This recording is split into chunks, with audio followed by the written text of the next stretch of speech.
Hey gang, Wes Buck here, Drag Illustrated Magazine, checking in. It is Monday, November 1st, 2021. We are here for it. We're here for episode 4, I believe, of Street Outlaws No Prep Kings on I ran the wrong promo sequence there. We're not going to be joined by Justin Swanstrom, but we are going to be joined by James Doc Love of the original Street Outlaws cast.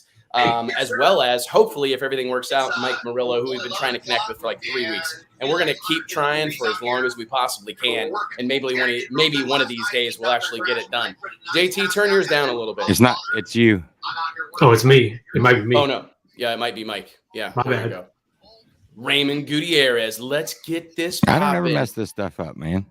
Yeah, Leave it to me. Okay. If I'm not hitting the buttons, I'm messing with the audio. I know. You know, I know. It's too I like good, to. I like to keep you on your toes. Yeah, this week we've got Darlington, which it is my first and only NPK experience. It was quite an experience. It was about 100 degrees. You can see James Finney there wiping his brow, which you just had to have a towel with you at all times this weekend. You said it was like bad, like it took your breath away, didn't you? Yeah, I got out of the car and like lost my breath as I stepped out. It was just like so humid, so hot. It was just a nightmare. And then You don't go outside very often, Mike. Yeah, I don't go outside. Yeah, I try to True. avoid going out. It's like I'm like Max. We were down at Wes's house visiting a few weeks ago, and my son asked Wes's son Max, who's a video game legend. Yes. He said, "Hey Max, let's go outside." And Max just looked at him just as straight face as he could be and said, "I don't go outside, bro." just like that. It was off the table, man. We do not go outside. But this deal was crazy. And about 20 minutes after we got there, Lizzie ended up having the crash, which they actually teased on the little teaser. intro there. Yeah, right? the little intro. So it's surprising to me that we're already here on the show schedule. I felt like that was later in the season than. Yeah, it seemed like it didn't. Yeah, it really does, man, because it seems like hyper accelerated even watching it here. Like, man, a lot of time has passed, especially I think we're trying to like wrap our heads around how much time was between these races. Not all the races were as tightly packed together as the last 5 or 6, right? There were a week or two in between some of the early races. There were maybe 1 or 2 back-to-backs, but then at the end of the season, they just finished their 6 weeks in a row, like Western Swing times 3. And I know everyone's worn out from that deal. So end of the season, I think it was a good end of the year, and everyone's ready to get some sleep, I think. It sucks when it's hot too, because then you wear your favorite hat. And it's completely ruined ruins forever. it, man. You got sweat stains forever, yeah. Oh, for sure. That hat What's right up there with is that? junk. Yeah, that hat right there is junk. Raptor Equipment Rentals, shout out. I actually just text Sean Wilhoit, and I'm seeing if Sean's going to join us. Yeah, that'd be cool. Okay, I'm going to send him the link as well. Let me find this. Old Darlington. Yeah, look at that. I mean, they're talking about the heat right here. Yeah. This deal, yeah, it was wild. This is why I don't think I've ever been to Darlington in the dead middle of the summer. It's always very early spring, or fall. Late fall. And I was quickly reminded why. Everybody's wearing. Of course, everybody's got black shirts on, you know, because drag race, right? Yeah. These men and women, they get in these cars. It always amazes me to be able to get into. Look, here's a dude with no shirt on, working on the car. I mean, this deal was bad. And then you got to put on I try that, but I get too many dollar bills thrown at me. Yeah. This guy. Oh man. Then you got to put on a 15 or 20 layer suit, get in the car, shut the door, put on the helmet. I mean, you're talking put on gloves. You're talking major claustrophobia. Then you start. Never mind the fact that it's 6,000 degrees out. Yeah. Then you start the engine and all goes away and you forget about it. Try it. You know, I honestly don't think this is a talked enough about kind of thing. I mean, let's just rewind back to this summer when the NHRA rolled into Pomona for the first time ever in July, right? And you have Justin Ashley. Was that in the final? Yeah, steps out of a top fuel dragster because he's having like heat stroke symptoms. It's something that we don't talk about enough. I say all the time that like, man, drag racers don't get the respect they deserve for the courage they demonstrate on a regular basis. But man, it's not like this doesn't require some level of physical wear and tear and some level of physical commitment. Yeah. And you can tell that it's harder on people that aren't in great shape than it is the people that keep, try to take care of themselves. Yeah. I don't know. Us people that aren't in great shape, we're used to sweating profusely, just all the time. Well, you know what, man? Maybe that's an advantage. Yeah. Maybe everybody needs to hit that nitro nacho stand a few times. Did you just run a mile? No, man. I just went up and got me a Mountain Dew. Did you see all the cars on that drone shot right there? Did you see all the cars parked? Typically where they park the pros for a PDRA event is where they had the parking lot for, I think, their VIP parking lot. Oh, did they? So all the race trailers weren't out front there? No, they were all the way down, all along the side of the track. Side? Yeah. So the parking, that whole area behind the tower was just packed to the gills with cars. And I think that was their VIP parking. Huh. So where's Brian Chucky Davis in the show this year? He's someone we should have on here, man. You talk about fun to talk to, high energy, well-spoken dude. One part of the kind of Detroit street racing scene, more than kinda. We should have him on here sometime, man. What happened to his program? Maybe some of our fans here will know. Like, I don't know if it's been talked about. It sounds like they're getting ready to drop some knowledge on you. Yeah, I see that, Wes. I talked to Jimmy Pockets on me. He said it was going to be a shit If they open up with a Wes ... we're about to get some knowledge drop. I get emails that start that way fairly frequently. Well, I'm waiting. Shout out to Kai Kelly, branding expert. You see at Phil's Trailer Sales decal across the top of his trailer. He knew those drone shots were coming. Oh, those drone shots were coming. Yeah, mm-hmm. Smart. Mark he's an OG. Eminem. He's an OG of the game. Bro, you can just feel how hot it is through the television, right? I mean, the Swanstroms look more uncomfortable than usual. Everybody's just wet. Their faces look. It's just everybody's shirt stretched out. The neck is stretched out from doing this. It's supposed to freeze here tonight. It looks good to me. What a facility, though, right? Like, if you think about the history and all the huge, like, massively significant things that have happened at Darlington Dragway over the course of time, and now to think about how significant it is that Street Outlaws No Prep Kings is there, it is kind of cool because it's got such a strong door slammer tradition. To see it kind of continued in the new world of no prep race, it's pretty amazing, man. First ever 5-second run for a door car. He said that Mr. D said Stevie Fast is coming to No Prep King, signed, sealed, and delivered. Man, that would be huge news if that's true. We need some huge news. Text me. Yeah, we can. So are they adding 3 more races next year for MPK? Kevin Aldred asked that. Mike, haven't you heard that there is some push towards expanding the schedule? I have. Well, they were shooting for 16 this year. They only got 15. Okay. So it would really be probably a shot to 18 is what I've heard. That's a lot of drag. Man, isn't it? Blows my mind every time I hear it said. It can't be normal to go race 18 races. Oh, this deal, I mean, they are they're locked in. This deal, it's as strong as anything. Why would you not have more races? Yeah, I agree. I heard someone say something like this deal's on not on good footing, or I don't know, next year doesn't look good. I'm like, you're watching a different deal. I think that this thing is as strong as anything in racing. The more events they can have, the better at this point. I think honestly, my opinion is they've been surprised at the success of it. I think it was an experiment at first to try to go legitimate drag racing on a track, and I think they had to know, though. I mean, because everywhere these guys went, just promoters bringing them in, just 1 or 2 of them, for a match race or something. It was packing the places, so they had to know. Well, I agree with that, but I think that for it to have, to me, this show is on the level of the main show.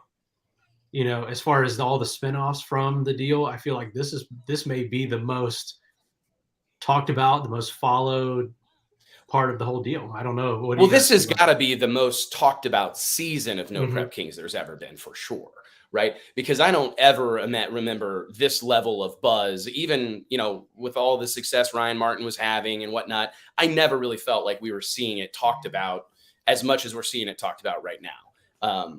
it's definitely become, but historically, how many spinoffs really work out? Like it seems like there's always an effort for spinoffs, but it seems, and I'm no sort of like reality television aficionado necessarily or expert. I am, but go ahead and ask you me. are, JT, and I don't know. I mean, how many spinoffs really work out?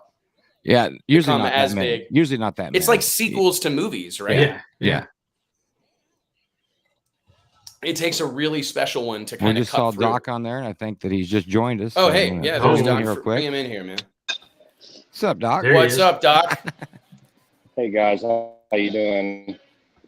We are doing Good. well, man. Thank you for joining us. I appreciate your driving home from Bradenton, kind of demonstrating exactly what we've been talking about the last 3 weeks on this show. Is that, I mean, you guys drive your own rigs. It's not flying in on private jets. You know what I mean? You guys are rolling this stuff from across the country on your own. It's a pretty amazing thing, man. Did you ever think you'd be part of a race series that's got 15 freaking events on the schedule, 5, 6, 7 in a row? No, we never thought it was going to be like this. I knew it was going to be a hit. You know, when we first started filming Street Outlaws, the original show, 10 years ago, a little over 10 years ago, I knew it was going to be a hit because let's just be awesome. It was cool. It's cool what we do. I did it because it was cool. It was fun. So I knew it was going to be a hit. Just no idea that we would be on 10 years later and have 12 different spinoff shows from the original show. And, it's just been amazing. What do you think? How do you feel, because you've been a part of the OG Street Outlaw crew? How big, if you had to compare the two, like if Street Outlaws is a 10 in terms of popularity, where do you think No Prep Kings is right now?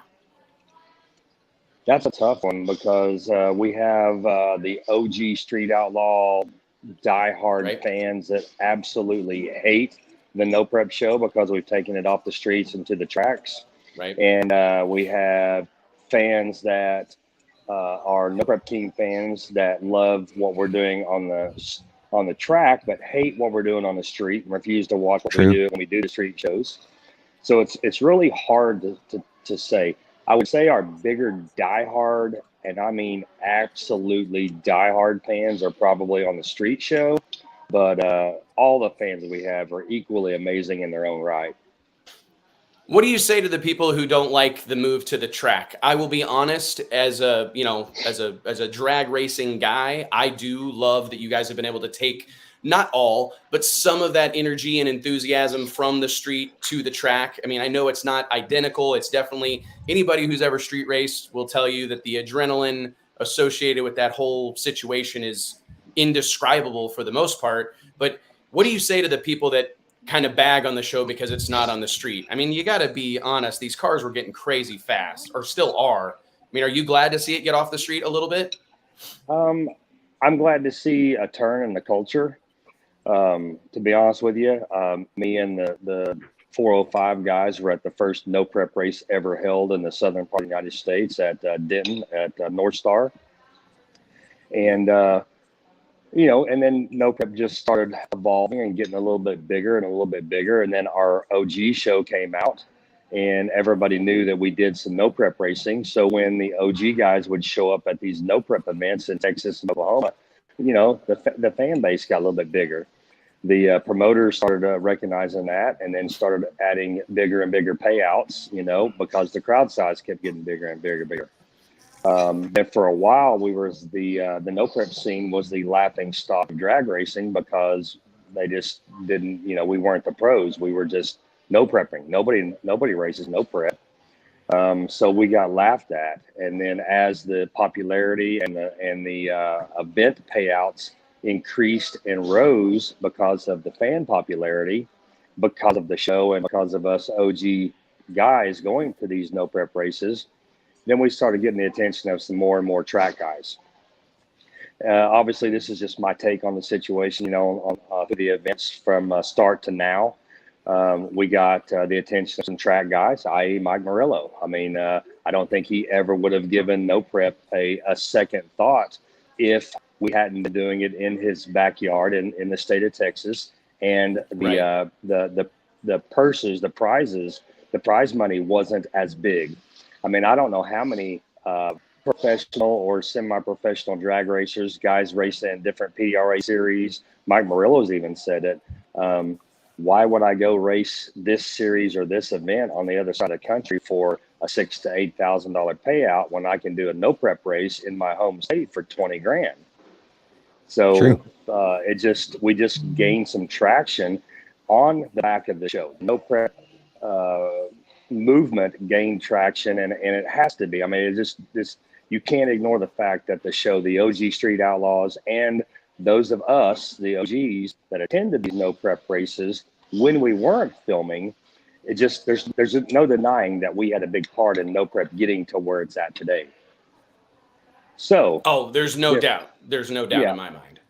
Yeah. So the original question was, I like it because at the beginning, you guys know drag racing at any level, street no prep professionals is a very expensive sport. It's a very expensive hobby. And to be successful, whenever you have to race guys with money as they come in, you need it to spend or be able to spend the same amount of money or close to it. So that therein sort of the need or the rise in need of sponsorships via parts or via sponsorship dollars. It didn't really matter. At the beginning, no sponsors or not very many sponsors would even talk to us because of the stigma of the street thing being illegal. You guys are breaking the law. My company, i.e. Holly, and everything Holly owned under the Holly umbrella wouldn't even talk to us, even though we had a tremendous amount of their products already on our cars. They still wouldn't talk to us. It's a great point.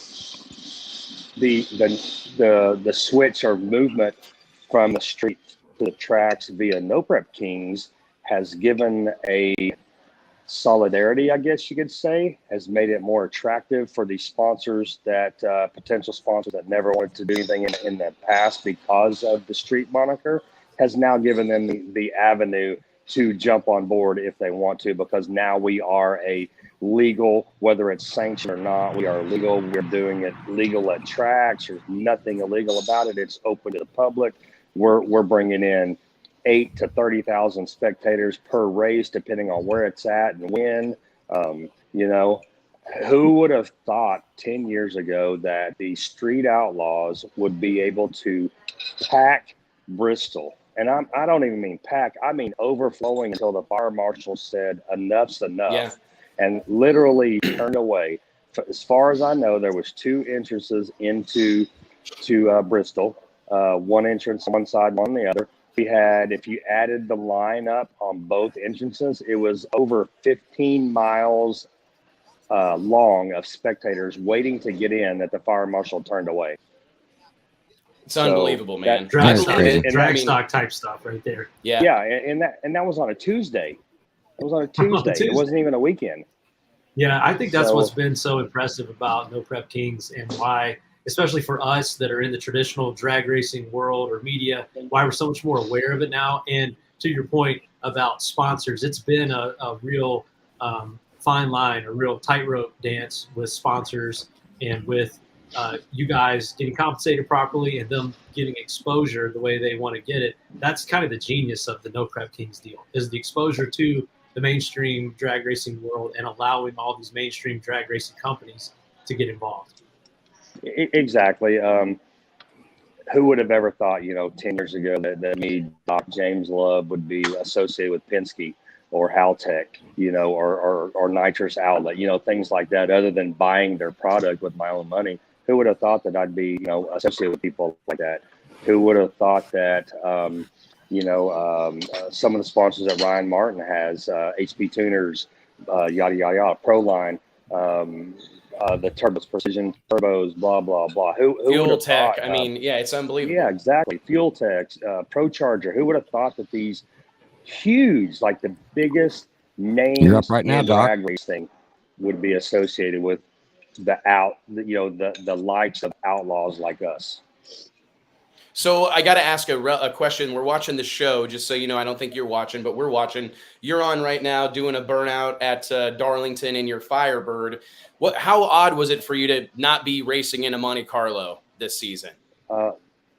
Well, now we just finished our last race of the season, and I can tell you that I still just do not feel right in that car. It just doesn't fit me. Standing next to it, hooking the laptop up to it to put a tune in it, it's still not me. I've had the Street Beast for damn near 20 years. The Street Beast is me. It's part of me. I made her. She made me. Without her, I wouldn't even be on the show. You wouldn't even know who I was. So, you know, I mean, it's been a very, very tough season without her. Even though the new car, the Firebird, the stunt double is quite a bit faster and should be more competitive than the Street Beast, just because of weight and aerodynamics, it's still just not. It's just not right.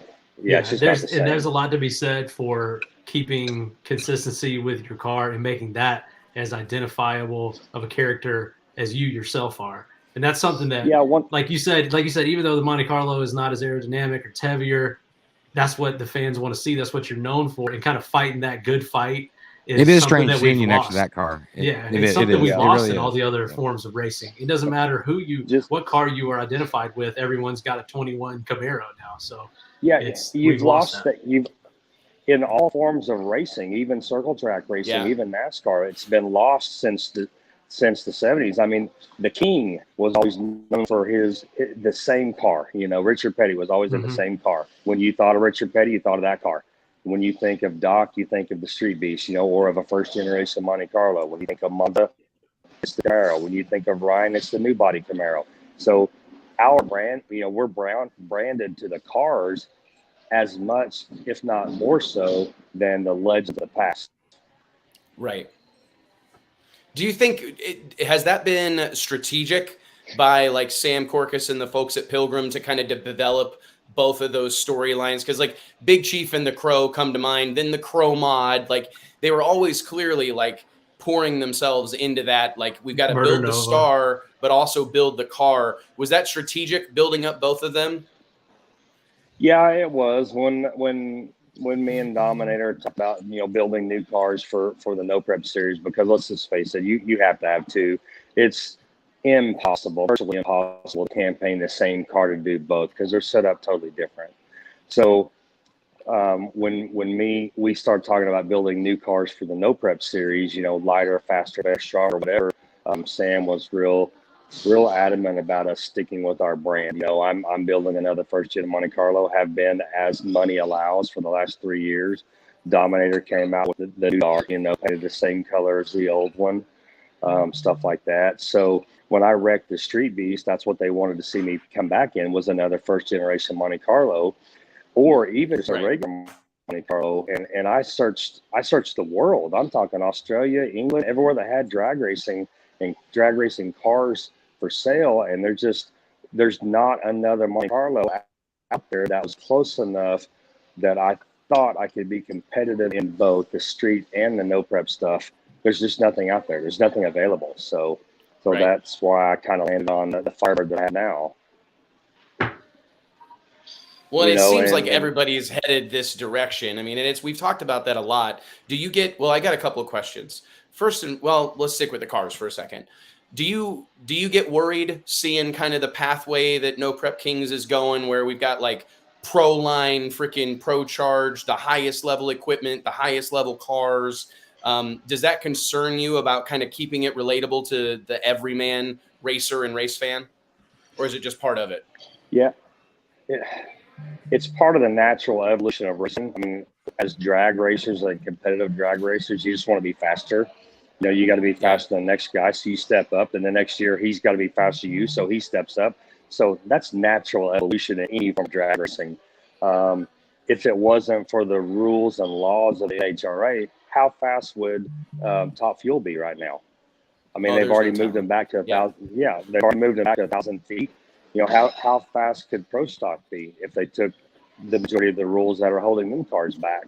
You know, and that's determined by somebody that says this speed and this mile an hour or this ET is just unsafe for this particular kind of car. You know, that's the safety part of it. But the natural evolution is that who knows how fast we could be without NHRA mandating stuff like that.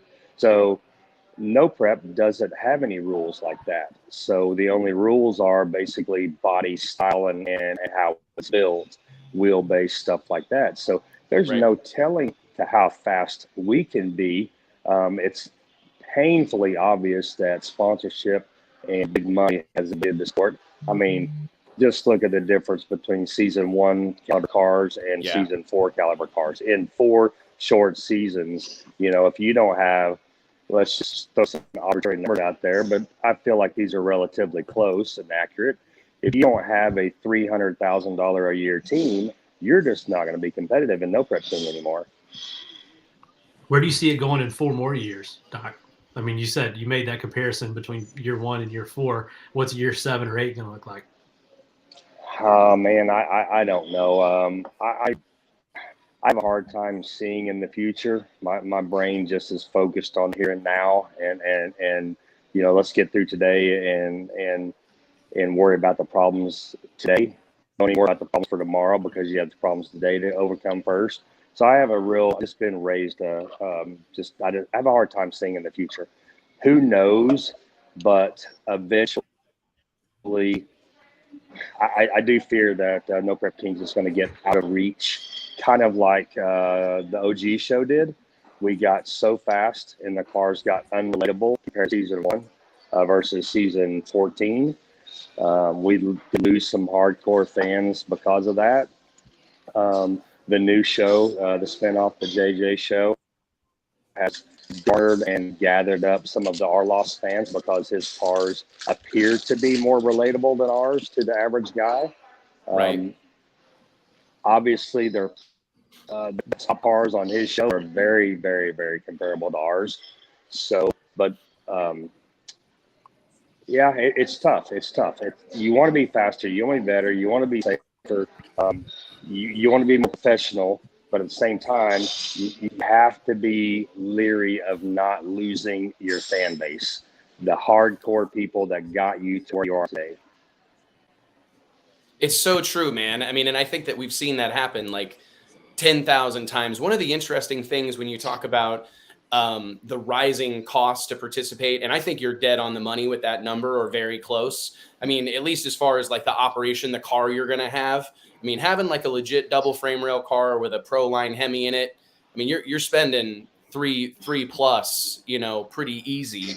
But one of the things we've talked about on our Wednesday show every week, shout out the Wes Buck show every Wednesday, 2 p.m. Central Standard Time. But we've seen like an NHRA Pro Mod, NHRA Pro Stock, like in all classes of NHRA Pro Drag Racing, the price to play continue to climb, but like the return on investment continue to fall. Do you think there's a chance? I mean, is the secret recipe or the key ingredient to this recipe the fact that keeping you guys well fed? You know what I mean? Like, is that the answer to making sure that Doc's got enough money to do this and keep, like, as the show continues to expand, make sure that guys like you are getting paid to a point that you can afford to do it? Because that's what NHRA hasn't done. They've stood by and watched the ever escalating cost of competition, and they've done nothing to offset that. And I'm curious, do you think that, I mean, are you one of these guys that's making your living participating in this stuff, Doc? I mean, yeah, all over the place. For people that don't really know, I've had my own diesel repair shop for 20 years now. I came from nothing, worked my butt off to have a pretty successful small business, and that was rich for me. It allowed me to buy the car, make it as fast as I could to be competitive. I came out and I was super competitive on the street, always vying for the top 1, 2, 3 spot. Always won my first cash days. Was always one of those guys that when you drew my chip, those guys are like, oh shit, we got Doc. We're gonna have to step it up. So now the financial side of it has got to where now the new no prep game. They like, all right guys, let's try some stuff for next year. I want to draw somebody fast. That's a pretty tough pill to swallow for me, but yes, 100% today. The 405 guys in the No Prep King series are the prime draw for the fans that come in. The spectators that come in want to see us all. Don't get us wrong, but they come to see us. There's a reason that we're parked up front. And, you know, you lose too many of us OG guys by being maybe priced out of the game, so to speak, then you're going to lose that certain element of allure to the majority of the fans. I'm not talking bad about any of the new guys. I mean, we have some great up-and-comers, and there's some great guys, some really good competitive teams and stuff. But, I mean, let's just call a spade a spade. They're not, and they never will be, an OG Street Outlaw. True. I mean, you can only be the first. I mean, only one person can be the first. I mean, there's only going to be one season 1 of Street Outlaws. And I mean, I agree. I mean, we look at all of these events, like many no prep events. I mean, this key to success is having a couple of the OG Street Outlaw guys show up. You know what I mean? Like, everybody's done it. Mm-hmm. Tyler Crossnow at Outlaw Streetcar Shootout, he had Boosted and Murder Nova show up, right? I mean, Donald Long brought in a bunch of, or didn't bring him in, but Doc was a bunch of. You were there, Doc. We got stuck in the airport together. In the airport with you, and remember we talked about this. This when it was first starting, and you said, "Man, all I want to do is drive a race car, and do it professionally." We talked about it for hours, until. But back then, and I'm not trying to air out dirty laundry, but you're probably the most straightforward dude that I've encountered in the whole scene as far as saying what you think. I mean, back then you were lucky to get $500 to be on the show, though, right? Right, for sure. We talked about the cost and pricing out. I made the hard decision basically in this month to shut down my shop so I could focus more on the drag racing and the filming aspect of my career. My shop has suffered for the last 6 or so years because I'm not there to run it on a full-time basis. And I have spent probably I know for a fact, over $200,000 of my filming / racing money to keep my shop open and pay shop bills here and there when the shop's struggling and slow. So for me to advance in my racing career, I've just decided I can't keep pouring money into my shop to try to keep it open for my grandkids, for them to have a place to grow up and learn work ethics and all that kind of stuff like I did with my grandpa. I just can't afford to keep that holding me back. If I'd had all that money that I put into my personal shop, I wouldn't be working on the new no prep car still 3 years later. I would have already had that car out and campaigning. So I made that hard decision. You always I always wanted my shop, because I always knew if I had my shop, if something ever happened to filming and this show went away, I always have something to go back to. So by trying to do the right thing for the last 4 or 5 years, I've actually hurt me on the other side. So I made that painful decision a couple weeks ago. Just basically the last day of October was our last day of being open at my shop. So, I just dove in head first. I have nothing now but Street Outlaws and the Street Outlaws No Prep Kings, Mega Cash Days, America's List, whatever show that they're going to have me on. That's all I have.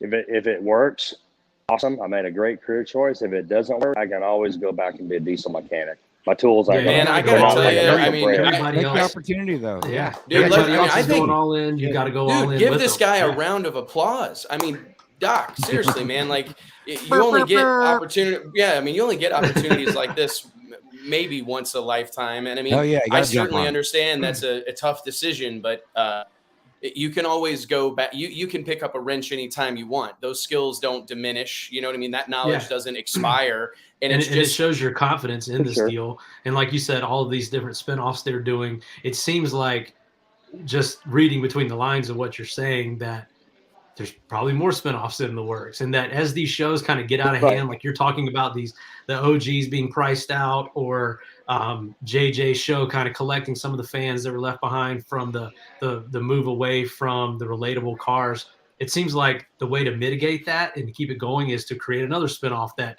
focuses on maybe the niche that was left behind when the show evolves and the cars get too fast. So it just seems like there's unlimited potential for this series and the spinoffs, and that you're giving it a vote of confidence right there. I think it's fantastic, man. I hope you know we're proud of you and we're happy for you, because we, as people who earn our living in drag racing, we need guys like you going all in on this stuff. Yeah. Because it impacts our industry in a positive way. And I mean, I think it's fantastic. Right. I really do. And another thing too is that, you know, I don't want to be a diesel mechanic or a diesel shop owner for the rest of my life. I mean, I don't want to have a snap-on bill every week that I, you know, until I retire. Ooh, so those are tough to get rid of. Those snap-on bills will stick to you. So maybe if it doesn't work out, you know, maybe if it doesn't work out for Street Outlaw, I mean, I feel like I'm one of the better drivers on the circuit. I can cut a light better than just about anybody out there. My driving skills are on par with just about anybody out there. Where I'm lacking at is in the professional crew chief thing. I don't know what it takes to be a professional crew chief. The tuning aspect of it, I don't know what it takes to tune a nitrous car to the max, or a blower car, or any other kind of car. I'm a one-man show, so I have to do it all and try to figure it out. But maybe my driving skills one of these days will be attractive enough that a professional team with all those building blocks already in place will, you know, come look at me and talk to me about, you know, maybe driving one of their cars somewhere down the road. You know, I think you're in a better position to make money doing this, though.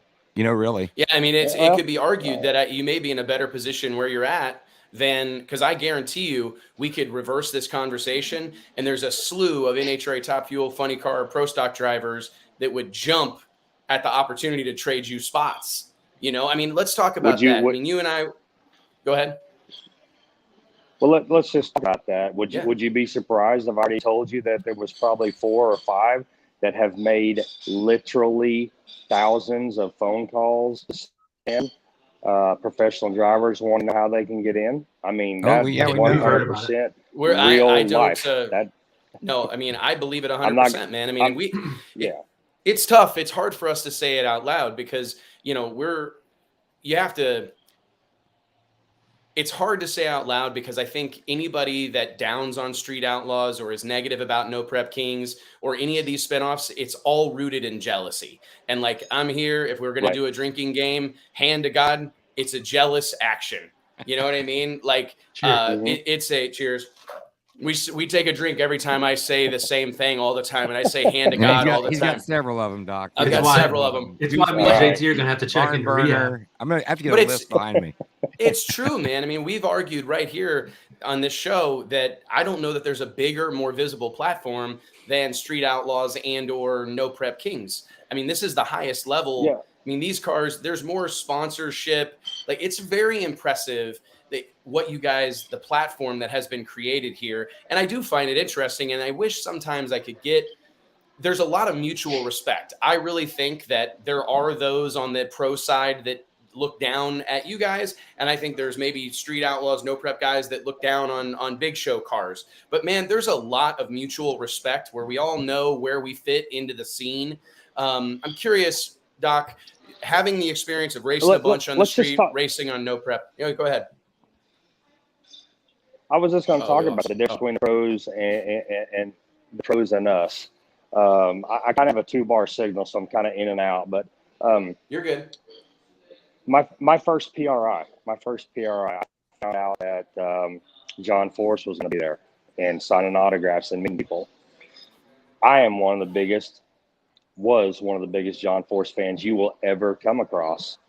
I mean, who cannot love drag racing and not be a John Force fan, you know? So me and Monza stood in line at our first PRI. The show had been out season 1. Not many people knew who we were. John Force knew who we were. He pretty much ignored me and looked through me and tried to get me out of his line as fast as possible. I left his little booth thinking, I will never treat a fan like that while I'm alive. So I got to give huge thanks to John Force for guiding me or leading me to how I treat my fans. I tell you what, when we left, I had the signed picture of John Force with me in it and Monza in it. And the picture was half of me John Force, Monza, and I don't even know who the guy was, ran in the last minute down below John Force, but his fingers up like, it was just unbelievable. And then, when we were leaving, I left the picture in the hotel room. I was like, to this day, I'll never forgive John Force for that. He can apologize all he wants, but I will never forgive him for that. And I'll never forget it either. Because of that, I will not treat any fan like that, period. I don't care if I'm tired, bad mood, coming out of the bathroom. I might say, you got to wash your hands first, but then I'll shake them. But, I'm just, you know what I mean? And that's all honest. I mean, you're in the urinal next to some guy, some total stranger in a truck stop in Timbuktu, America, and he goes, "You're Doc from Street Outlaws. Can I shake your hand? But give me a minute to finish up and let's wash up. And yeah, I'll shake your hand and take a picture with you." That's a true story. It happens all the time. But with that being said about Mr. Forrest, I'm pretty good friends with Erica Enders, and I just cherish her. I mean, she is a blessing to the sport and how she treats her fans and how she conducts herself and stuff. And I've had conversations with Erica at the racetrack in Vegas at one of their races in her pits about, TV ratings and the difference between us and y'all, and why y'all suck on TV, why y'all are on at 3 a.m. on a Tuesday while we're on Monday night in prime time. Call a spade a spade. It is what it is. She at the time was having a big heated rivalry with another driver. I'm not going to say his name or the team name, but she was like, "I hate him. I don't even want to draw him. If I draw him, blah blah blah." And I was like, "If you really feel that way, get out and throw your fucking helmet at him." And she was like, I can't do that. And I said, "Why not?" And she said, the first thing out of her mouth was sponsors. And I just flat told her, at that particular time, I don't want a sponsor like that. I don't care if you come at me with $10 million. If you're not going to let me be me, if you're not going to let me be who I am, if I have to, put on some fake facade, I don't want that as a sponsor, Now, at the professional level, I kind of get it. I do kind of get it. And I have to give kudos to Erica, kind of maybe explaining that or opening my eye to that a little bit. But I believe that there has to be a mutual. We have to be respectful for our sponsors and their sponsors' wishes, but they're going to have to be a little bit respectful of who we are. I mean, let's just face it. I mean, if you want to come sponsor me, you're going to sponsor me because you like me and how I am how my character is on TV, how I am in public, how I'm in person to the fans. I just can't see you coming in and saying, "Hey, I want to give you $200,000 sponsorship this year, but you're going to have to act like this." I can't see that happening. We had Justin Swanstrom on a couple weeks ago, and he said that same thing, Doc. That basically he's contacted some sponsors, they've contacted him, and they've set forth a list of what they want him to do, and appearances to make, and things he can say and can't say. And he's like, "I'm out. I mean, I'm not going to change who I am." Exactly. And the sponsors that he does have, he's like, I'm going to have some crazy shit going on my show. I'm going to be cussing and I'm going to be saying stuff. If that's not for you, then I don't want you on my car as a sponsor. So that's another beauty of this deal that you guys have that the pros don't have. One of our racers for Mega Cash Days had an actual escort sponsor. A Ford Escort? Sticker on the back of his car. Like, and obviously that particular escort didn't care if he said bad words on TV or not, because, it is what it is. But, you just never know where your sponsorship dollar is coming from. But I do get I'll just little known fact. I had an opportunity to walk into Valvoline headquarters corporate there in Lexington, Kentucky. With some big, powerful people at Valvoline. Talked a little bit of sponsorship. Flew home. The next week, I got the answer of no, because the first thing I did was went on my social media and found out that, where I stand on my social media platform, who I support in politics and who I don't, and where I stand with America and the American soldier and all that kind of stuff. And they said, while we believe in everything that Doc's posted on his social media, we just can't afford to get behind somebody that's outspoken like that. I had always said I will not change who I am for anybody, but when you lose somebody with the caliber of a Valvoline as a potential sponsor, I immediately went back to all of my social media pages, everything that I have, and I deleted everything political that I could find going back, 7, 8 years. So I do get it. I don't believe in it. I don't like it, but I do get it. On a sponsorship note, Wes, go ahead. Yeah. Well, no, I don't want to derail you. I like the sponsorship thing. I did pick up this year. 2021 wasn't a good year. It was no secret. This was the worst year I've ever had in my racing career. Everything that could happen bad happened to me, from personal mistakes, new car blues, to just being a one-man show, just me and my brother. My brother's not a car guy. He's just there to help me, support me, because I have nobody else. So it's just basically a one-man show.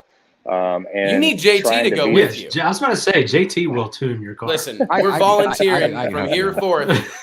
Murder Tundra is your fly-in crew guy. He's no Steve Petty, but I guarantee you he can outdrink Steve Petty. Yeah. Right. We'll have fun. Okay. I guarantee you that. Can he outfish Steve Petty? No. Steve I don't know that he can outfish him. I don't know. No. Right. Well, you never know. Yeah, I mean, come on. So in 2021, before COVID hit, we were getting ready for season 4 that we just finished this year. And I got a sponsor that sponsored a NASCAR car in one of the main events, one of the not the Xfinity, but whatever the big one is. They spent like $100,000 or $200,000 for one race, and the only time you seen that particular car, because it was a back-to-back car, was when it was being lapped or if it was in a wreck. So and that's honest. That's 100% real life fact. So why would those corporations, businesses, or whatever sponsor any NASCAR car that's not a top 10 car? Because you're not going to get any TV exposure unless it's bad. No. So why not package up a quarter or a half or even all of that money and give it to a freaking street outlaw that's going to be on Monday night, prime time, on a major network without fail? Yeah, and we talked about that. We talked about that with Lyle, that he said, he went clear out to race and sure. Was out early and never made it on the show. So all of his sponsors that he brought along with him never got any airtime. And he was pretty disappointed in that. Right. Well, I mean, let me ask you this seriously: if you could, Doc, if you could race a full pull NHRA Pro Stock season, right? Like, be Erica Ender's teammate, drive the car that Troy Coughlin Jr. is driving, but you had to forego your No Prep King Street Outlaw stuff, and you had to do it for free. Would you do it? You broke up a little bit. Ask me the last part again. If you had the opportunity to like be an elite motorsports teammate and race a full season of NHRA Pro Stock, but you had to forego your No Prep Kings and Street Outlaws stuff and walk away from that, would you do it? Stop right there. Stop it. No, absolutely not. No, absolutely not. You would never leave. You get nothing out. No, I mean, the only way I would leave my group of outlaws, these people made me. I am dedicated to them. I don't feel like any NHRA driver was made by the NHRA. The only thing the NHRA has ever done to a driver is take shit from them. So I have a little bit of animosity towards the NHRA. Obviously, you can tell right there. Would I turn down a professional racing job with a professional team later in my career? No, I'd be stupid. If Street Outlaws is played out, and somebody wants me to drive their stuff and be competitive on the world platform again, hell yes, I would do it. Would I agree with everything the NHRA said? Nope. Would I be vocal and tell them when I think they're screwing up or if they're stealing from us? You're damn right I would. So, I mean, that's real life. And I think that's why when I told you there was 5 or 6, professional NHRA drivers beating Sam's phone to death trying to get in our series, I'm not lying, man. How proud does that make you that there are like stars of the NHRA series trying to do what you've been doing for a decade? if you look at their checkbook versus mine, not very proud. But if you think about it from a pride standpoint, you know what our little movement is doing compared to what their movement, who has been doing it, since the invention of the NHRA. How can you not walk around beaming with pride? How can you not reach around and pat yourself on the back?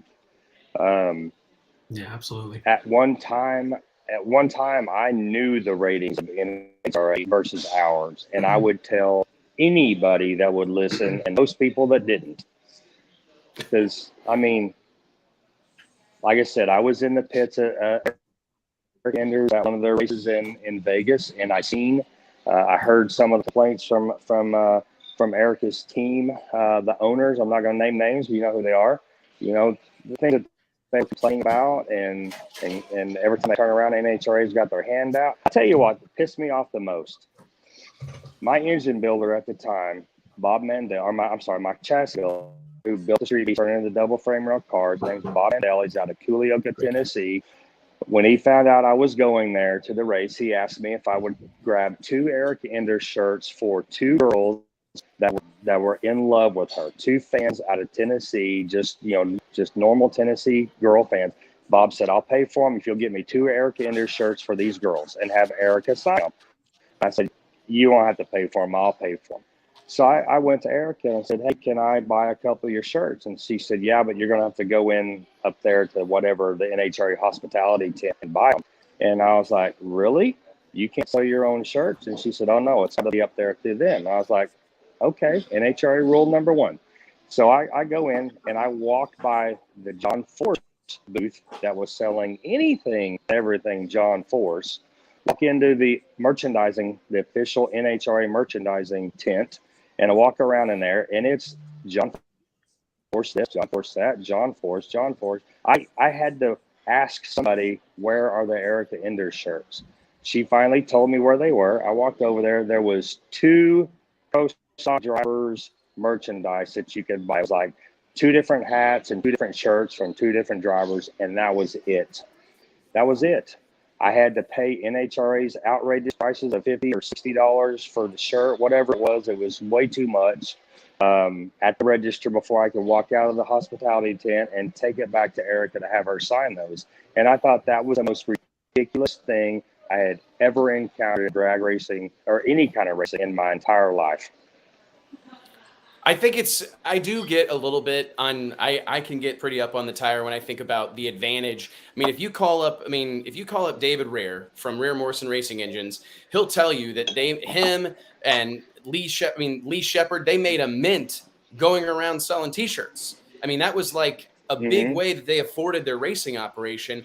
And I do get so frustrated when that situation is impacted the way it is, at NHRA national events. Now I understand there's a lot of bread to get buttered. That's a great question, Mike. And I really, because it wasn't always that way. That started sometime in the recent history. Because I don't think the NHRA is wrong for valuing their platform, but I do appreciate and respect what Doc's saying, that like making it like lopsided or making it difficult or extremely expensive. That's a tough pill to swallow. I mean, there's a lot of those things where I think that the NHRA, God bless them, they get so protective of their forest that it's things like, if you love something, let it go. Does that make sense? Where they're so holding on to it so tight that they're almost like squeezing the life out of it at times. And it's like, you know what? Let these folks make some money selling t-shirts. It ain't going to hurt nobody. It's an expensive platform. And on their platform, it's even worse. I mean, let's just face it. In that year, this was the year Erica Enders and Jegs were racing the Dodges. So it was a bad year for them. Let's just face it. If Erica or Jegs or any pro stock driver would have won every race of the season and the points championship and got every prize penny that the NHRA offered, that would be a drop in the bucket to what that team spent winning. Guaranteed. That money. So how can these guys afford to do that? They have to live on sponsors. I get it. But if they would let them offset some of that cost by merchandising sales at their own booth, they'd be more approachable for fans, more fan interaction, more money in that racer's pocket or team, not pocket, but the racing team budget, and help that racer get better for the next race or the next season. Some of those guys, I guarantee you, some of those teams didn't go to every race of that year because they couldn't afford it. They had to pick which ones they could afford to actually travel to and attend. And I think that's part of the course for pretty much every NHRA racer at any level. They have to do it by budget. And it's just what do you that, think that about... year was just painfully obvious. No, go ahead, Doc. Say that again, Wes. I was what do you make of the fact that go ahead. Finish. You have broke up every time you said that. I was just going to say that was a couple years after that I had the John Force experience PRI, and he was not my favorite driver anymore. And it was painfully obvious that the NHRA had thrown every egg that they had in the John Force basket. So they always do. Showed up to, they always do. Yes, if you showed up to that race and you were a Cruz Pedregon fan, you couldn't find anything Cruz Pedregon. You'd be mad. It was all John Force everywhere you looked. If you were a Clay Millican fan, which I am, I love Clay Millican. I think he is one of the best human beings to ever put on a racing suit. Yep. I couldn't find any Clay Millican stuff. So NHRA probably because Clay can't afford to have a freaking you got to have your own deal. You got to have your own merch tent, your own merch trailer. You got to pay all the license deal or whatever. I think that deal came about probably when the NHRA was at its height, like let's say early 2000s, when it seemed like a great idea to do that and to like consolidate everything into the midway and take the burden off the teams. But now those teams wish that burden was back on them, I guarantee you. Because 10, 20 years later, the midway at an NHRA race is like non-existent. I mean, there used to be a time when you couldn't walk all of the midway at an NHRA race. And so to have your shirts available on the midway was the hot place to be. I can remember that from like the Super Chevy days and all that stuff. But now it's flipped back the other way. So that's another thing that needs to be taken a look at by the NHRA. Doc, let me ask you this. Go ahead. No, how much do you think it makes a difference that? Okay, so this show we're watching episode 4 right now, and I don't have like a stopwatch, but I watched the NHRA broadcast on Fox this past weekend, and it's fantastic. Don't get me wrong, but it's probably 80% cars on track, 20% pit footage behind the scenes, maybe more like 90-10. When I watch No Prep Kings and when I watch Street Outlaws, it's the complete opposite. It's 20 or 30% of cars on track, 70, 80% of bickering or storytelling, or, I'm watching Chuck right now going back and forth with some people in the staging lanes. How much do you think that focus on the personalities has like kind of put you in the position that you're in today?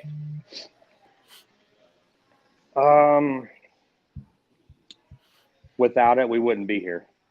Let me explain why.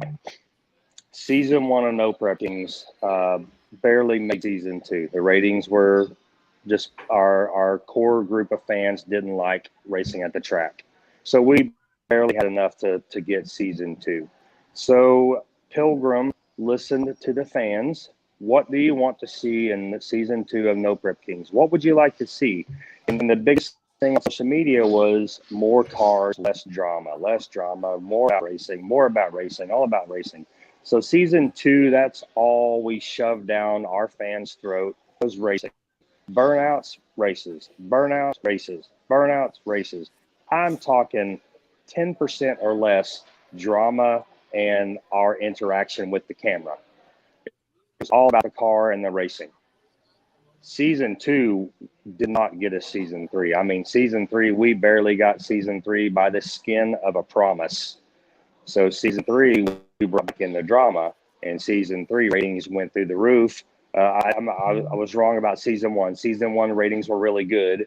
They listened to the fans, what they wanted in season 2. Everybody said all racing, no drama. We give them all racing, no drama, and it about got us canceled. That's 100% true story. So season 3, our producers said, okay, we can't listen to our fans because obviously the fans don't know what they want. We gave them what they want and they quit watching. So we're going to give them what we know they want. And they brought in the drama, the fights, the arguing, the bickering, the whatevers. And it worked. It's a good thing. A guy doesn't want to go to work 8 to 5, 9 to 5, 9 to 6, whatever his hours are, in a cubicle, in a service rider of a Chevrolet dealership or whatever, and come home and see boring. He's got to have something to talk about at the water cooler the next day. And that's one thing. Whenever I tell new racers that come in, whether it's on the street or No Prep Kings, I said, guys, you got to remember, this is a TV show first, drag race second. It is a TV show about drag racing, but without making the TV show a hit, we won't have the TV show to drag race on. And it's the hardest thing for these new people to understand because they don't have to deal with the politics and the political side of filming and making a TV show in their normal racing circuit. Mike Murillo didn't have to deal with all the stuff for his 14 or 15 world titles until he came and started working, doing the races with Pilgrim, whether it's on the street or the No Prep Kings. He didn't have to deal with that other stuff. So all that stuff's all new, just like it was new with us 10 years ago. Super interesting, right? I mean, we've seen it, and it's funny because in business, sometimes you're taught like to just always be asking your customers and ask your customers what they want and give them more. But I do think this is one of those classic examples of sometimes people don't know what they want. You have to tell them, right? And I mean, I know that's something that we see all the time is. There's Lizzie's wreck. Yeah. Oh, they just showed Lizzie's Man, that looked bad. That looked bad. Okay, I'm a little bit behind you guys. Hold on one second. Oh, yeah, there it is. Oh, Lord. The in-car camera was no good. Such a good-looking car, too. Oh, my God. Yeah. Where's Mike at? Yeah, Mike's she on the had starting line somewhere. Yeah, I was there for a brief second. Oh, Mike, they cut you out, dude. They cut me. I got to talk to Sam. Mike was wearing the wrong shirt. I might have been. Drag Illustrated. Yeah. They blurred it out. I was wearing my Drag Illustrated shirt. He was wearing a non-authorized shirt. Yeah. So, yeah, the Lizzie wreck was pretty bad. I know, talking to Kai and the New Orleans teammates the next day, the following day, when everybody's packing up leaving, how she's hurting in places that a girl shouldn't hurt from her harness and her belts and stuff. And, and me just coming pretty fresh off my devastating wreck, I understood all that. I had bruises that a man should not have bruises, in places they shouldn't have bruises before. So it's I totally got it. Yeah, she was hurt after this. I mean, your wreck was really violent. Yeah. Yeah. You can hear her was, breathing or kind of. Is that oil all over the windshield there, Mike? Yeah. Oh yeah. Yeah. That's a scary deal, man. What are they showing here? What's this flashback? Hold on. I haven't seen it yet. Pat seems pretty calm, all things considered. Well, Lizzie was the person that was racing when I crashed on. Who was like the white first generation Mustang, Doc? Like a 67, 8, 9 Mustang barrel rolled on a street. That was Brandon James. Yeah. Oh, okay. So what they showing? I think that he wrecked while racing her. Right on the street is what they're showing, and now she wrecked while racing him. Yeah, because she said she came back to the pits and said something like something bad happens every time me and him race, and I didn't know what she meant. Yeah. So. Well, they only raced 2 times, so. Yeah, well, I guess they're 2 for 2. They're 2 for 2. Yeah. Glad they were both. Is it a totally different deal, like getting yourself psyched up, Doc, to race on those street environments? Like even when it's a fully orchestrated, controlled environment where there's no guard walls out there and all the things, sand trap. I mean, is it a different process for you as a driver to kind of get yourself prepared for that moment? No. To be honest, if you think about that stuff, you won't take care of the task at hand. So you have to put that in your head that there's fire plugs, cars, trees, telephone poles, ditches, culverts, pure desert. You have to put that all out of your head and just focus on what you got to do, and you've got to win this race, you know, pretty much at all costs. Even after my wreck, I went back and did some legal street racing at the Hinton street races in my daily driver. You know, I was racing my daily driver with no cage and basically nothing but the factory seats and belts in a car that's way faster than it should be. But I put all that out of my head. I went out there and I won the damn event. What's your daily driver? It's a 1987 Monte Carlo SS with a LS3 charged with a little bit of nice on it. It's way cleaner than it should be. Just a little grocery getter then, huh? Yeah. Yeah, a little grocery getter. Old lady driven just to the supermarket on Sundays. When you think back to those days of like scrambling around, Doc, to get your car ready to go to the next filming, not knowing if they were going to even use your run or whether or not you would get your $500 or $1,000 or whatever, are you proud of the investment that you've made? I mean, do you feel good about the investment that you've made over all these years, like pouring your time and energy and money into the show when maybe it wasn't financially a smart decision to make? Looking back finance-wise, it probably overall 70%. Oh, did we lose him? Oh, AirPods might have died. I think your AirPods we lost died. you. I think your AirPods died. And that was such a good question. Edit mic settings. Doc, we can't hear you. Text him. Text him, Wes. We can't hear you. Audio. I think your AirPods died. No. You got to put them in the case. Those AirPods, when they die, man, it's like it's terrible. Are you guys following along with this one dude, Mr. D? Like, what's he doing? He's putting us through like a fictional situation. It's pretty hilarious. It's like he's creating a script for us or something. He is, but Stevie Jackson has entered No Prep Kings, and he's he's literally telling us what rounds he's going through and what he's running and bets he's making. It's like a fantasy situation. How tired, Mike? How tired do you think these guys get, JT, of like hearing like Stevie Jackson's going to come clean all your clocks? Like you got it. That's got to be exhausting to hear. You know what I mean? Like like I can't imagine how those guys feel. I think especially some of these guys, like say Ryan Martin, for instance. This guy is out testing constantly, right? That's what Jeff said, and we see it all the time on his page. You know, he's putting in the time. You know, man, you can't really. And he's got the best. He's got the best equipment. Now, I'm a huge Stevie Jackson fan. You know, but still, you know, like this guy's putting in a lot of work. You know, a lot of these guys are. Yeah, you can't downplay it. Oh, we got him back now. There he is.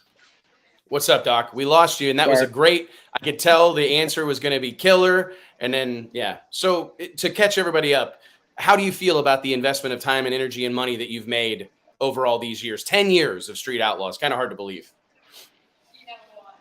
I was saying that when at the race that I seen you at a couple of weeks ago in Texas, I didn't see you in the pits with our fans and our fan interaction with us, but. When the 7 or 8, 9-year-old little girl comes up and she's bawling because she's met you again, you recognize her because she's been to the last 5 or 6 events that you've had in Texas. If you could bottle that emotion or that bond between me and those fans, if I could bottle that up and pay bills with it, I'd be a millionaire. I wouldn't need a sponsor, and that's awesome. Oh, shit. What a great lot of lots nationwide that we have. Not just me. I just know I can speak for me and my fans. I could just imagine, what Murder Nova has and what Ryan has and what the other guys have. I'm just going to go and say it. Without the fans, we would not be who or where we are today. So 10 years of on the air, Monday nights, primetime TV, all because of our amazing fans.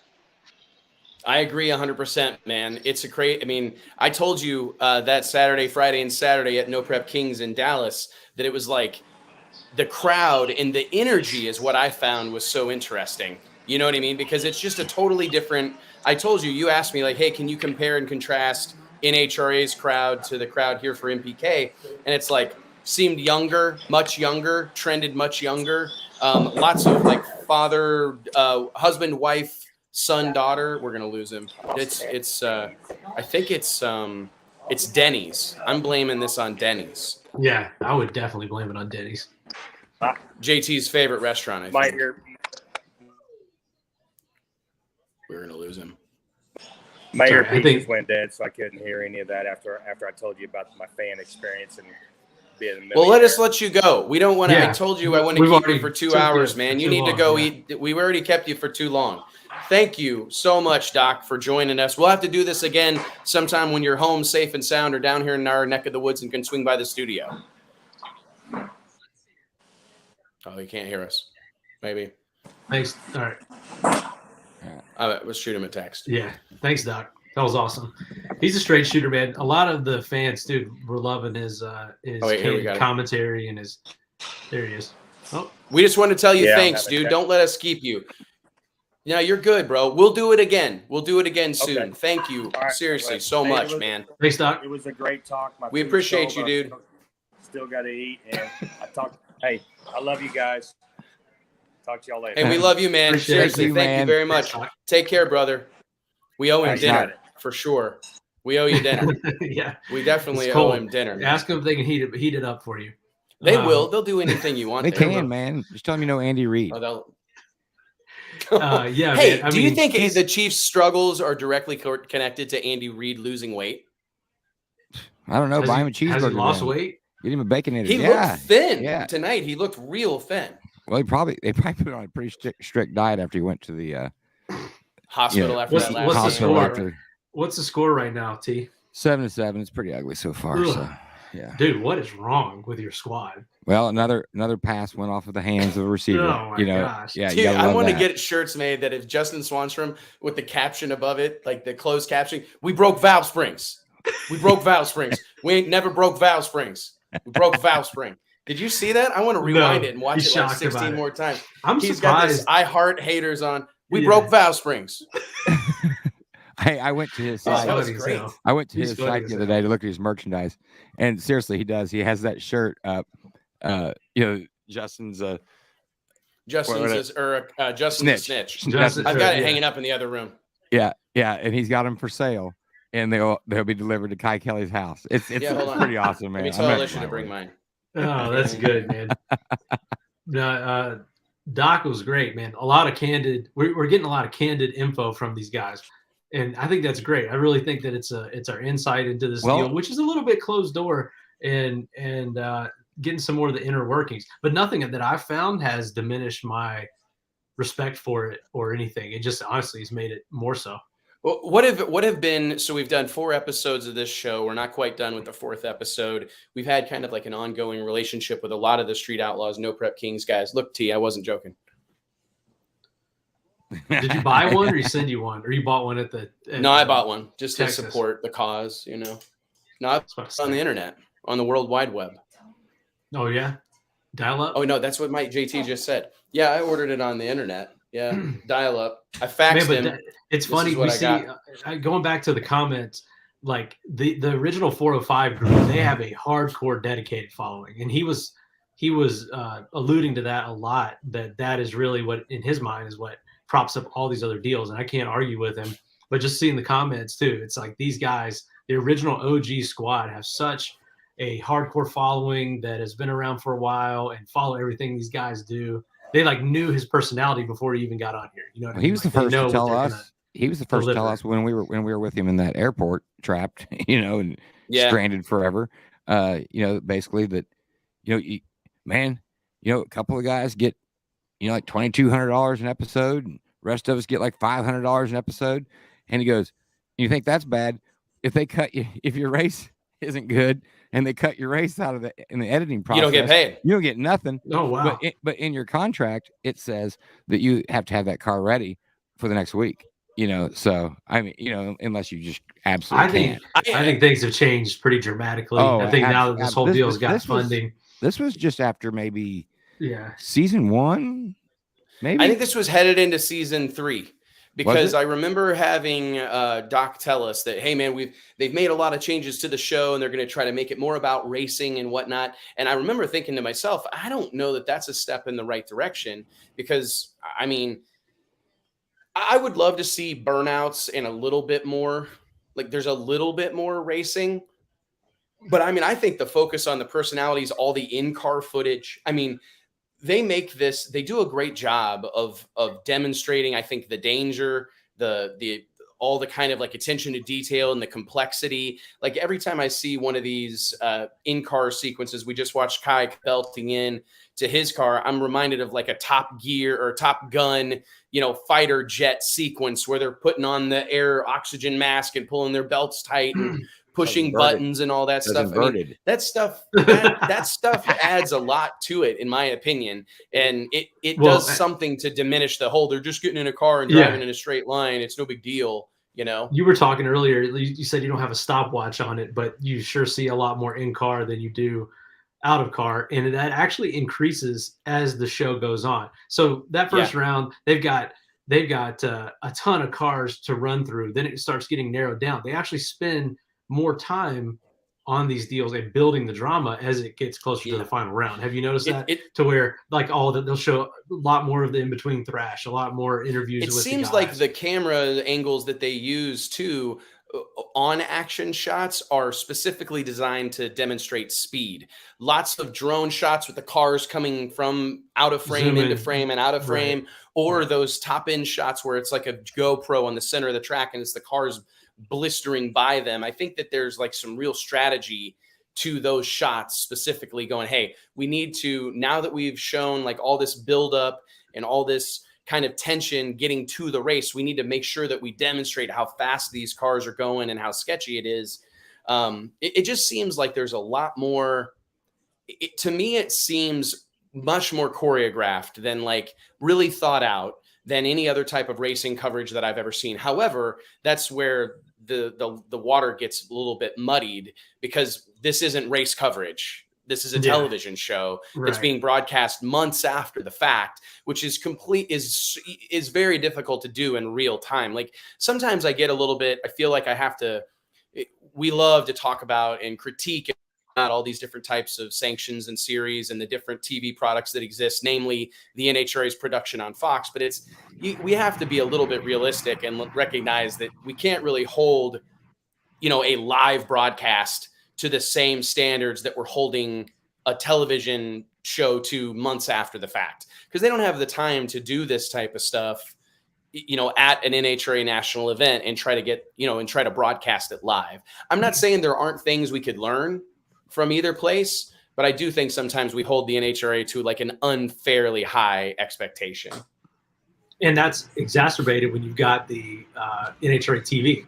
So now you got the live stream that you gotta compete with as well, right, Wes? I mean, I think that I'm as impressed with how they're able to produce the NHRA TV live as they are with the actual taped delayed show. I agree, man. That to me is as hard, if not more difficult to do, and to make it something that you actually want to sit down and watch. I think initially NHRA TV, I was like, there's no way I'm going to be able to watch this all day. And then sure enough, I think they've done a good job with it. I mean, I watch like family. Shout out to our boys and girls at Flow Racing. I mean, I think they do a great job. I mean, I think NHRA TV is really, I mean, it's super, I think it's fantastic, to be honest with you, for like what it is. And I think NHRA TV is like $100. And I think about the silly things that I've spent $99 on before in my life. And I can't imagine feeling bad about the investment that I've made in NHRA.TV for $99. I mean, to be able to turn that deal on at any place while I'm in a drive-through or wherever I may find myself, at this stage in my life. ProMod. And watch, I mean, Andy Nearing is saying $129 a year now. I mean, I still think that's more than reasonable because I do the platinum membership. Oh, and then it's like the National Dragster. T-shirt. Yeah, the whole bit. Okay. A pin. And how much is it? Is it 129? I forget what it is, but it works out better. If you're going to be an NHRA member. I mean, really, who wears a hat pin this That's such an old school thing. Dude, they're coming back. Dude, they're coming back. Old school thing, man. Dude, they're coming back. Not coming back. Hat pins? No. And you think red Kansas City Chiefs, like whatever that is, blazer quarter zip is fashionable? Well, maybe not in your life because you jump ship it, to whatever team's winning that season. No, I stay in my life season. I stay in season, bro. I stay in season. God. It doesn't matter what year it is, what month it is. Wes stays in season. The only thing softer than Kansas City's defense is Wes's loyalty to a team. Fair enough. Hey, man, I own it. I own it. I ain't got no problem. I like to pair up with winners. Not a problem. That's what I like to do. But seriously, hat pins are coming back. You're wrong. Guaranteed. Hat pins are lit right now. Hat pins were the deal in the 90s. That was a huge deal right now. 80s and 90s. And maybe today. But anyway, yeah, you get all that stuff. Plus you get the NHRA membership, which I don't know. How many people are aware that when you're an NHRA member and you go to an NHRA sanctioned track that you have, I forget what the exact number is, something like $300,000 of liability insurance on you if something happens. Maybe $500,000.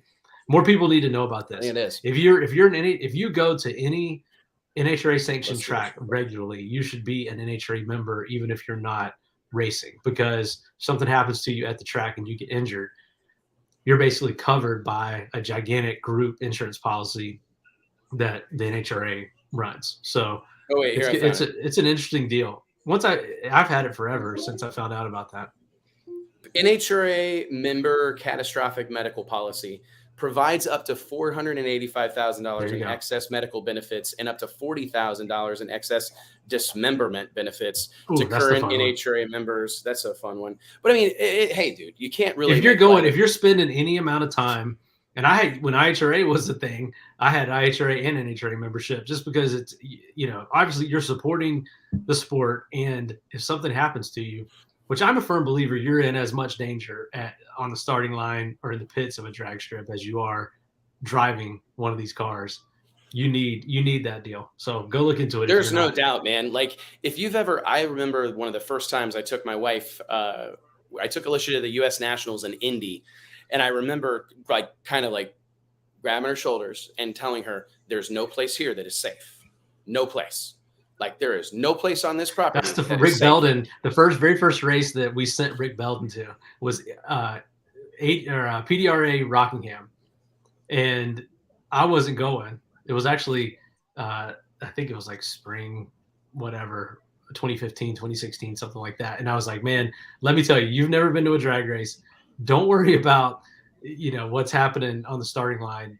Be careful in the pits. Do not get run over in the pits. Do not turn your back to one of these cars. Watch out for golf carts. Watch out for 11-year-olds flying around on four-wheelers and golf carts. I mean, it's just a constant barrage of ways, it really is, man. I remember. We see you, man. Yeah. Alicia was in the we were in the sponsor viewing area for the U.S. Nationals, and they fired up a pro mod, and I'll never forget this. A 916 snap-on wrench goes flying through the air, right? And because they zinged one of these things over, and there was a wrench on a pulley or something, and it went flying through the air.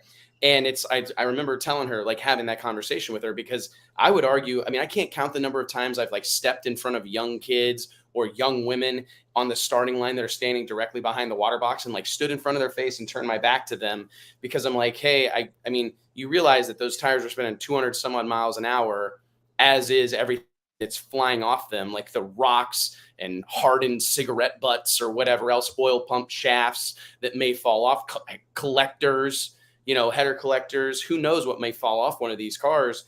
And if it goes under that tire, it's shooting backwards at a high rate of speed. And it looks to me like you fitting to catch it.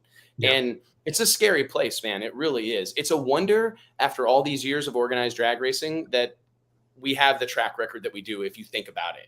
There haven't been, more people, maimed or injured badly at drag strips because, man, there are a lot of moving parts. I mean, Mike, I don't mean to bring up a bad experience, but Mike got damn near beat to death by a nitrous bottle.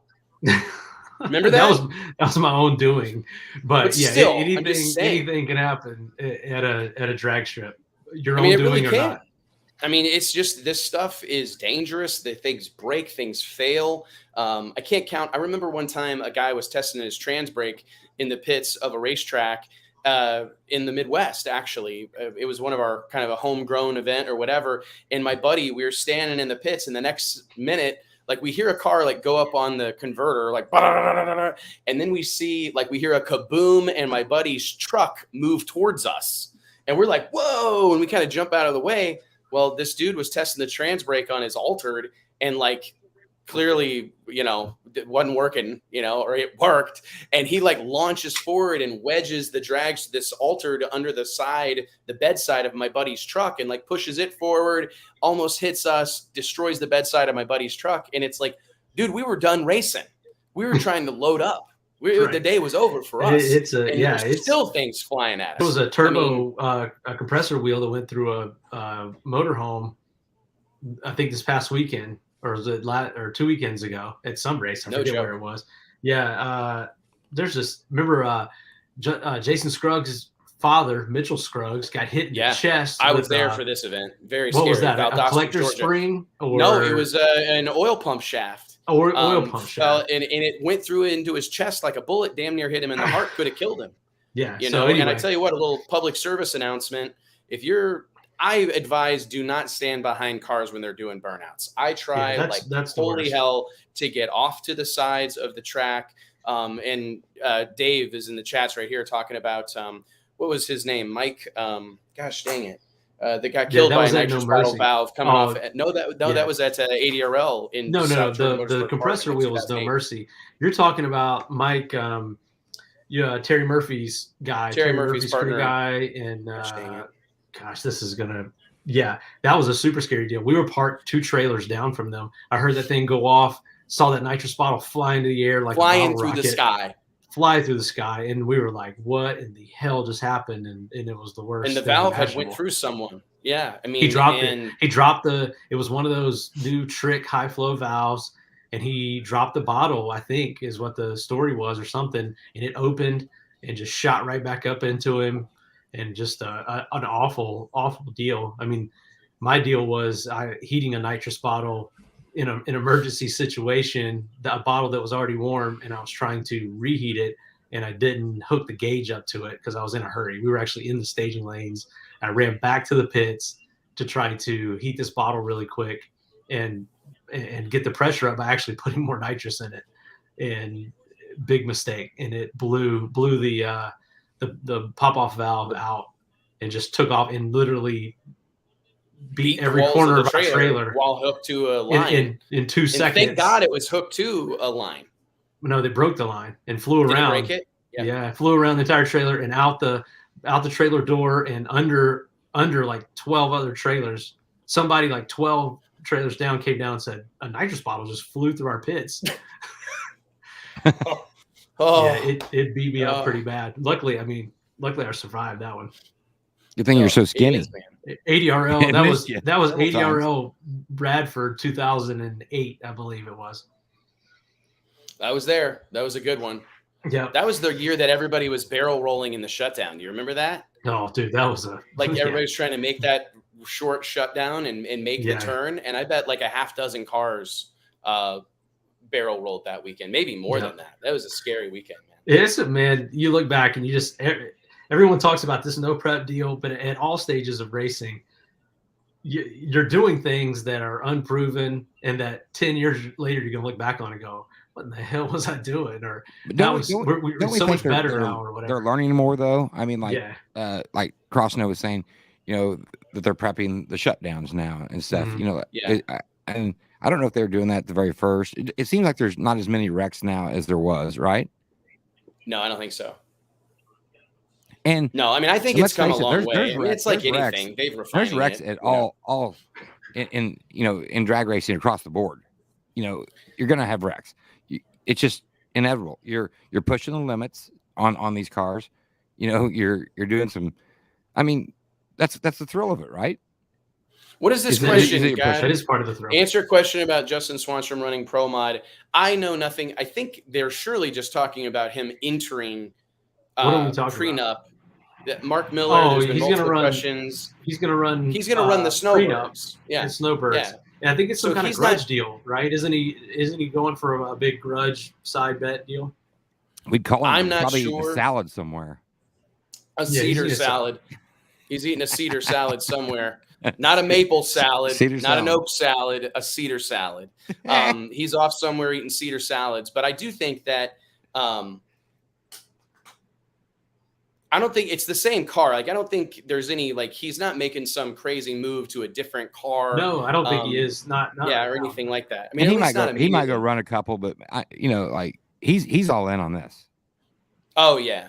For sure. And I mean, the thing is with the rules right now, having to run steel roof and quarters, I mean, you couldn't really build a competitive like PDRA Pro Boost car or NHRA Pro Mod car and have it be legal for no prep competition. So it's, I think people are, he's going to run a Pro Mod event, but he's going to be running his No Prep Kings legal car. I'm sure that maybe he can take some weight out of it. I'm sure he can take some weight out of it. I'm sure he can, there's some other things that he can probably modify versus the NPK rule set. But I mean, I think that Snowbirds race is going to be lit. Have you thought about that? 50 cars are already pre-entered for $50,000. It's the big anniversary race for Victor Alvarez and the gang down at Bradenton Motorsports Park. I think that's going to be one of the biggest races of the year. I mean, that's a huge happening. He's people from all walks of the racing life gotten a hold of that track. I think he's really putting in all of his promotional weight behind this event, wisely so. It is going to be a blast. Yeah, agreed. Drink. Victor's a good guy. Is Justin building a street car for America's Top 20? I don't know. I don't think so. I think he's building. You heard Doc talk about it, and everyone has alluded to this. It really takes more than one car to run this series. No, I think he said Prenup's going to the street. Yeah, Prenup. That's what I was going to say. Prenup's going. But he's going to go to the street to like race the fastest in America deal, right? I don't know. I thought he might be building a different car for next year. I think he is. He's building. He'll have a new No Prep Kings car, yeah. And then he'll have Prenup to race on the street. You have to. I think that's another evolution of this deal. Initially, I think that there was a lot of crossover. Guys were running the same car at No Prep Kings as they were on the street. But as No Prep Kings has gotten so crazy, you can't. The way it takes, the way they have to detune these cars and how flexible they have to be and everything to run on the street, they can't run. They can't keep up on the on No Prep Kings. This Mr. D's pretty entertaining. I gotta admit. Holden, he says funny. He's building a car for the street. Yeah. And then Jake. Same car. Do you think he's going to have a chance? Mark Miller, no. He's not going to have any sort of chance. And it's not, I mean, you don't want to take anything away from anybody because it is a drag race. I mean, if you watch, we don't run these things on paper. We don't run them, based on qualifying or testing numbers. We're going to have a drag race. We're going to find out who's who right now. But if you take like the highest level, take Ryan Martin's car, and this is not a shot. This is just talking facts, right? You go to a prep surface, a controlled environment like Bradenton Motorsports Park. It's going to be Wade Rich is down there. It's going to be one of the best surfaces these guys race on in their lives, maybe ever. And you've got Jim Halsey there, and you got Todd Tutterow there, and that's no shot at anybody. It's just talking facts, man. I mean, like Jim Halsey's going to go 357 down there. Tutterow's going to go high 350s down there. Rivenbark's going to go high 350s down there. There's probably going to be at least one other nitrous car dip into the 50s down there. You're going to have a slew of Pro Charger cars in the 50s and Roots Blower cars in the 50s down there. And I mean, I just don't think that there's a No Prep Kings car on the planet Earth that can post up those kind of numbers. I mean, I don't think so either. I don't think there is. Josh Williams says, I wonder at the end of this episode if they show Kai proposing to Lizzie. I would think so. And I think they're even alluding to it a little bit earlier because they didn't show a lot of Lizzie and her wreck afterward.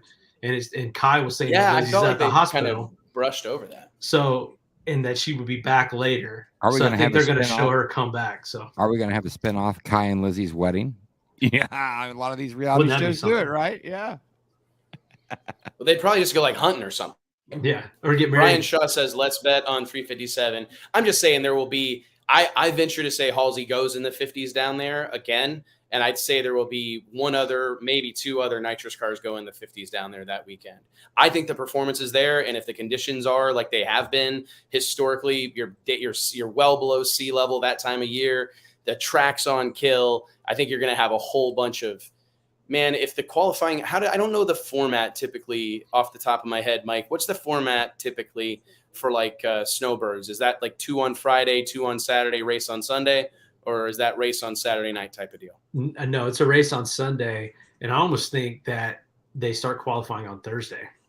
So like by the time these guys get 3, 4, or 5 races, by the time these guys get 3, 4, or 5 race runs under their belt, I mean, I bet the top, do you think it's crazy to think that the top 8 cars at the Snowbirds will be in the 350s? I don't. No, I would probably expect that. Yeah, I would expect that personally. Mark Miller, you got it, big dog. That's what we're here for. Everyone should know when Stevie jumps in, it's over. Call me whatever you want, but anyone that has followed Stevie knows he's bringing it. Hey, man, I will say that I think Stevie Fast has one of the best track records as far as like wherever he goes competing at a high level.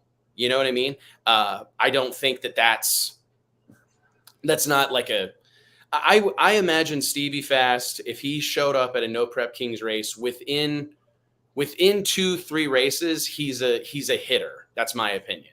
Like, I think within 2 or 3 races, if you take his knowledge and expertise, and you take their experience is that as well as that of Billy Stockland's and Phil Schuler's, I mean, I think within a few racers, they're a problem. There's no doubt about it. I mean, those guys are just great racers. You also can't really downplay his willingness to race anybody, you know what I mean, and run any. I mean, I just think that he's going to be, if there was ever a situation where he was given the opportunity to race over here, I think he's going to be very competitive. Do I think he's just going to walk all over everybody? No, I really don't. I just think that because you have to listen to what even Stevie has said.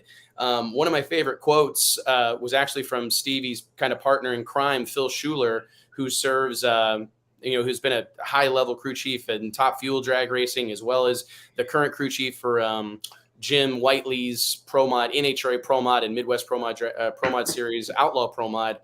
He said, like, the guys who succeed at this stuff are the guys that do it a lot. And he was talking about radial racing. Well, that's what Doc was saying too, for sure. You got to keep up. You got to go in with both feet.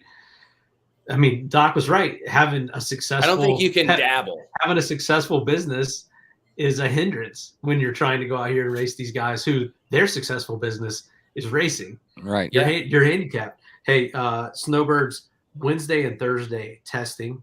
Q1 is on Friday. Okay, so I knew it was a long event.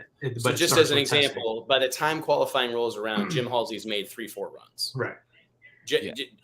Right. I mean, just being Tommy Franklin's made 3-4 runs.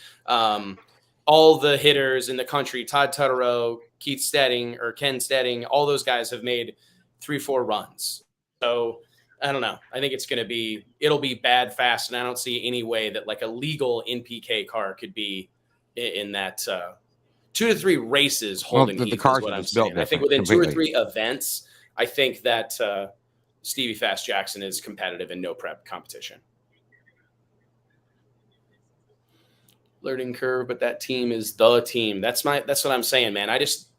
It'd be to think that none of their success in other racing endeavors translates is just insanity, because at some point it's all like the same stuff. Like, I understand it's a different setup. Oh, Holden Heat, they've had all different types of cars and setups, and it just, I mean, these guys are just, I mean, they're crazy good. They are good, but I've seen them struggle. I've seen them struggle at No Mercy. I've seen them struggle at an NHRA race where things are fairly predictable, or at least relatively predictable. So I don't know that it happens. And I just, for me, if I've gained, I'm the first to admit, I have gained respect and admiration for No Prep Kings competitors as this deal has escalated.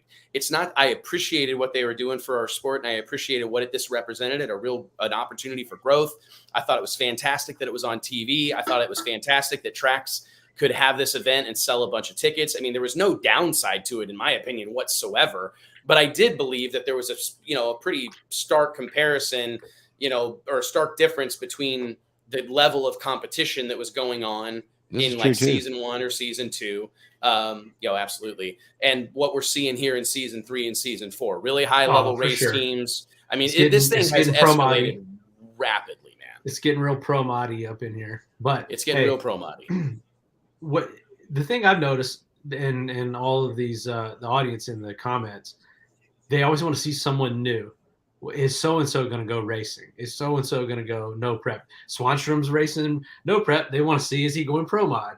And Stevie, they want to see these crossover events. How important do you think that is to this whole deal? And is it something that we should be pushing or wanting? Maybe some of these fans are watching this and they're literally thinking, oh my God, say they're a huge Stevie fan. They watch him across different platforms. Mm-hmm. Just go out and kill it.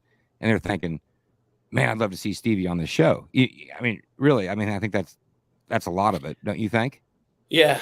There's always that element, but it seems to be pretty pervasive every week. Or they're a Lyle Barnett fan or whatever.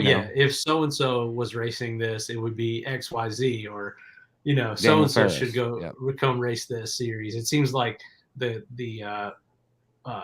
hunger for a crossover type events is strong. I really thought Larry Larson would do better at this coming in. So there you go. We talked about that a couple of weeks ago, that I don't think Larry has a tremendous amount of experience in like going rounds. You're right. You know what I mean? Right. I think Larry has a tremendous amount of experience showing up at a racetrack making passes and making like a good enough run to give him the elapsed the time average that he needs to win Hot Rod Drag Week. But it's just a totally different environment, in my opinion, here. I mean, there's a lot of tuners that we could name right now that have had a lot of success when it comes to like setting track records or going somewhere in the Middle East or going somewhere in Australia or England or whatever and setting records and doing this and that, but they don't have like a stack of championships to their credit. Because I've always said that I believe blowing down the scoreboards is one thing, right? It's one thing, but like stacking up W's is a totally different thing, right? And it's very rare that someone's like exceptionally good at. Well, Larry did pretty well in this deal a couple of years ago with the S10 when it was when this deal was first getting started. Yeah, he actually, I think he won a couple of races. Would you agree that he had a car that was head and shoulders? I mean, because that thing had been and he had experience with it. The whole pro deal. mod car, and it's now gotten. He felt the need to build a new car, and knowing Larry, he's probably trying some things on it. It's experimental in some ways, or he's not out of. He's gonna build something outside the box. The way. Remember, they chronicled the whole build of the CTS deal, where it's like the way the fit and finish of it and everything. And he made a show car as much as anything. And I wonder if I'm not saying the S10 would have been more competitive than it is. No, because you could tell it was lacking a little bit. I mean, right. But it's just like, sometimes it just happens, as far as when these guys build new cars and something's off about it, something's different about it, can't really get it to do what you expected out of it. Justin's dropped a lot of weight. He has recently. I've noticed that. Oh, wow, he has, hasn't he? Mm-hmm. Those salads, man. It is. I need to get some cedar salads. Yeah, cedar. Let's get shirts made that say cedar salads. Pure cedar. Done. Cedar salads. Wheelbase plays a big role there. I was going to say that too. I think the wheelbase thing. I think that CTS is probably a short. And Matt Tyser is correct. I think they basically bounced that S10. And that was, and to their credit, and this is something that they took some shit for, this Street Outlaw. I think the Pilgrim something Studios, about the wing and the roof and quarters. I remember all that. I mean, I just think that's a little bit, in my opinion, I'm pretty proud of them for making that tough decision, because I'm sure it was hard to turn that guy away or to tell him that he was going to have to build a new car. But that, to me, it really spoke to them knowing their fan base and knowing, having a clear vision for what they were trying to do. One of the things that drives me crazy is that you were talking about crossover events, right? Mm-hmm. I mean, part of me thinks every time I see one of these shows, I understand if they couldn't weave it into the broadcast, because that wouldn't really be on brand. It wouldn't fit the story. But how cool would it be for there to be like an NHRA booth at the exit of the track You know, like when people are leaving at the end of the day saying like, hey, if you had a great time here, 70 miles up the road in 2 months, the NHRA is rolling into, you know, ZMAX Dragway. I'm just saying it does seem like there's not enough I wouldn't want to be effort to meld these group. Staffed at the yeah, that's true. That'd be the last job I'd want. But don't you think the NHRA has kind of allowed that? Because I don't know, like, would it everything? They'd be after the letters, they'd be trying to like tip that deal over or something, or I don't know. But you know what I'm saying? Like, I can't imagine. Like, I guarantee you, there's like a division of the NBA that is like paying attention to street ball tournaments all over the country and dunk contests all over the country and like park basketball, you know, tournaments and stuff. I really believe that's happening. They're going, hey, we've got to take these kids and make sure that they're buying season, you know, when they get their big time job in the city, they're buying season tickets to the Knicks or whatever. It feels like there should be. I find it somewhat disappointing that as popular as this show is and is, you know, with what the NHRA is experiencing right now, because I think sometimes like even us doing this broadcast and doing this show, it's as if we're not like, it's not lost on us that the NHRA is having a great year.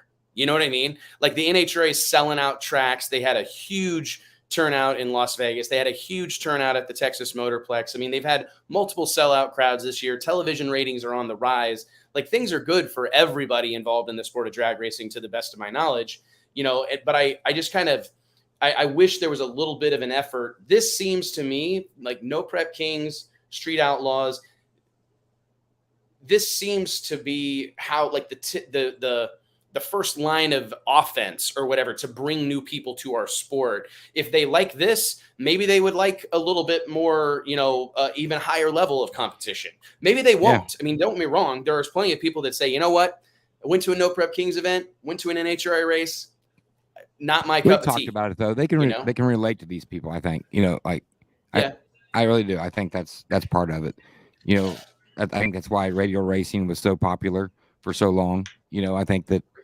Do you think that's more about the people that they're relatable to, or do you think it's the cars that they're relatable to? I think it's both. You know, I think these cars are not relatable. I'm looking at these cars. These cars are not relatable. I know you're it's saying, the people, but they still look like cars. Though. They still look like cars. Well, to a degree. Yeah. But they are getting a chance. These street outlaw guys that they've seen on TV for almost close to 10 years now. I mean, how far are we into this deal as far as how long they've been on TV? And they know that this is their opportunity to possibly meet them, get an autograph, get a picture, get some merch. That to me is a huge part of this deal. That goes back to what Doc was saying, that the 405 deal carries a lot of this. I agree with him. I think that the new crew that they're breeding or, you know, coming up through the ranks, I think they're doing a good job with that. But it's mainly these people want to come see some racing, but they want to see their 405 people and finally meet them. Like you said, Wes, it was like Jesus was riding on the scooter when Murder Nova was coming back up through there. I saw that at Darlington. They've got Murder Nova and Chuck parked right up front, and those guys are riding through, and everyone's like, you know, parting the seas for these guys. Two things. First thing, Holden Heath. It says, this is the only thing I could find. I don't know if that's going to show up. Maybe not. Big block single turbo, 2,575 pounds, right? I don't know if that's accurate. This is like a year old. I don't know if they've changed it.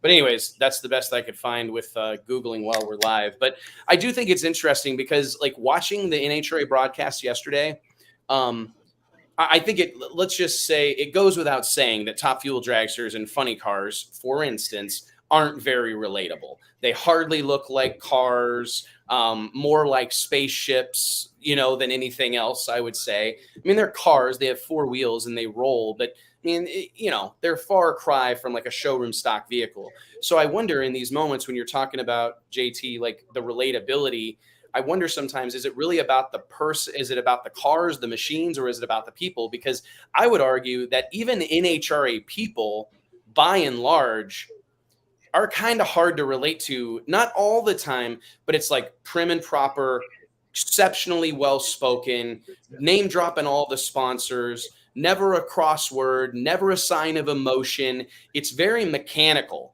Like I remember what Justin Ashley, we've had Justin on the cover of Drag Illustrated magazine, a second generation racer. We're big fans. He was like the star of our class of 30, our 2019 30 under 30 class. I'm not bagging on him at all, but I watched his post-race interview or some point throughout it. I think he was maybe getting ready for was he in the final? When? This weekend in Vegas. It doesn't matter. So it was like a pre-race, pre-elimination interview with Amanda Busick. And I watched Justin, and he was like so polished that it almost made me like go, man, am I able to do that? Because that dude, like, that was like perfectly executed. You know, his response was like, well, we're just, you know, every win is a team win, and we're here for our sponsors. And I'm going, man, I don't know if the relatability issue is as much with the cars as it is with the people, because we're so polished and we're so put together, and we never show any sort of anger or frustration. Even when we are mad, like Matt Hagan lost in the first round.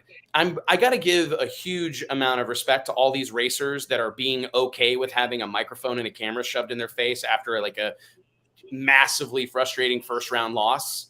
Right. I mean, I saw Matt Hagan do it. I saw who else was it? I'd be losing my mind. I mean, I know Matt Hagan did it. John Force, like John Force loses the last race. John Force or Matt Hagan can afford to lose. They lost in the first round this past weekend. I mean, you cannot, if you had to like, I'd grab their mic and throw it. You know, like, I know. I don't know what you're talking about, man. I'm always the picture of serenity after we lose a round of racing. You know that, right? You never, you never really act a fool or, you know, lose your cool. Never. Like, never done that. 1,000 miles from home, you're not going to make us leave the Cowboys game because your precious Panthers are losing at the end. That's a different deal. That's a different deal. I'm talking about racing. No, but I mean, it's. I found it interesting because I'm watching Matt Hagan, whom, you know, a huge fan of, admittedly, and I think he's a great ambassador for our sport, and he's really come into his own this year on camera. But I saw him, if I'm being honest and being candid, I saw him kind of default to his old self of just saying what he's supposed to say. I mean, dude, you just lost the first round. This could cost you the championship. Like, you probably should like rock and roll kick the side of that funny car or something. Hell yes. And people would relate to that. I think people would relate to that too. And I don't want him to put on an act, but I just think there's so much pressure. Drag racing is like the ultimate participant sport, I think. I think that almost everyone that watches drag racing or is interested in it participates in it in some way. And these guys, there's less of a gap to bridge from the participant or the fan to these guys on Street Outlaws. They can see themselves participating in this type of thing. Top Fuel racing, funny car racing, no way. So I think that's what it is that these guys that have a car, have participated in some level, see this as a realistic thing. And they see these guys as the people that they're used to racing with and against. The NHRA deal is totally different. This deal, I want to comment on this. There's a ton of comments in here. Billy the Kid. Billy needs to be on this list. There's a bunch of them. Billy Hoskinson, I believe, is his name. And I've gotten emails about this guy that we need to feature this guy on the show. He's got a YouTube channel about him and his family. I've done some research on it. I'll have to go back and look. But I've actually gotten a ton of recommendations and feedback about this kid. We'll have to check him out and possibly get him on this show. He's like a little bit of a SRC family. What's the SRC stand for? Remind me, guys. I forget what it. Street Racing Channel. Is that what it is? Yeah, that's what it is. Yeah. Come on, anyway, okay, I just pulled it up right now. Yeah. Oh, I know this channel. I'm familiar with this. Yeah.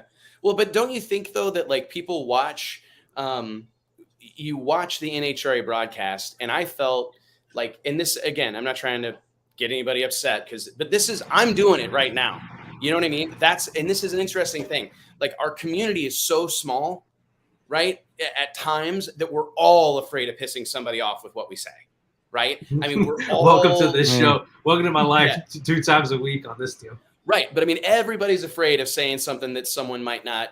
But like, for me personally, as long as I think what you're saying, you believe, I got no problem with it. I don't know that we always like, I don't need to agree with everyone, and I don't need everyone to think exactly the same way that I think. I recognize that we're all different. We're all, going through different things at different times. And I'm also like willing to admit that it changes how you see things. Like your circumstances oftentimes dictate your perspective, like things are really good. You'll take a loss in stride. Things are really bad and you're ready to blow the building up over taking a loss. You know what I mean? It's just, so I guess to go back to the point I was trying to make is that, I'm suffering from this fate right now, not being willing to say that I thought it sucked to see Matt Hagan and John Force both kind of like spew the company line on Sunday. Like, dude, you guys are in a fierce championship hunt. You both lost in the first round. Matt Hagan, you've lost in the first round 2 races in a row. You can't be okay with this. You cannot be okay with this. Don't try to tell me that you are okay with this, because anybody who's paying attention knows you're not, and he did say like, man, it's hard to put a positive spin on this, but that was as far as he went. And I honestly, as a fan of Matt Hagan, this hulking, badass of a human being, I was looking for a little more. Like I want to see some anger that this championship could be potentially being ripped from your hands that you've worked all year on. I think that that's what they've like kind of mastered with Street Outlaws, No Prep Kings and I don't know how that environment has been created. You know what I mean? Like, has that been, we've heard 10,000 times that none of these guys get coached into what they're saying or told what to say. But like Swanstrom just said, I got my son, Kai Kelly, up here next. I mean, do you think anybody in the NHRA would ever call one of their competitors their son? Right. I love it. He said, I done whooped his ass a couple of times, but I got to do it again. I mean, just that stuff. I don't think anyone came to Swanstrom and told him to say that. I don't think so either. Oh, no.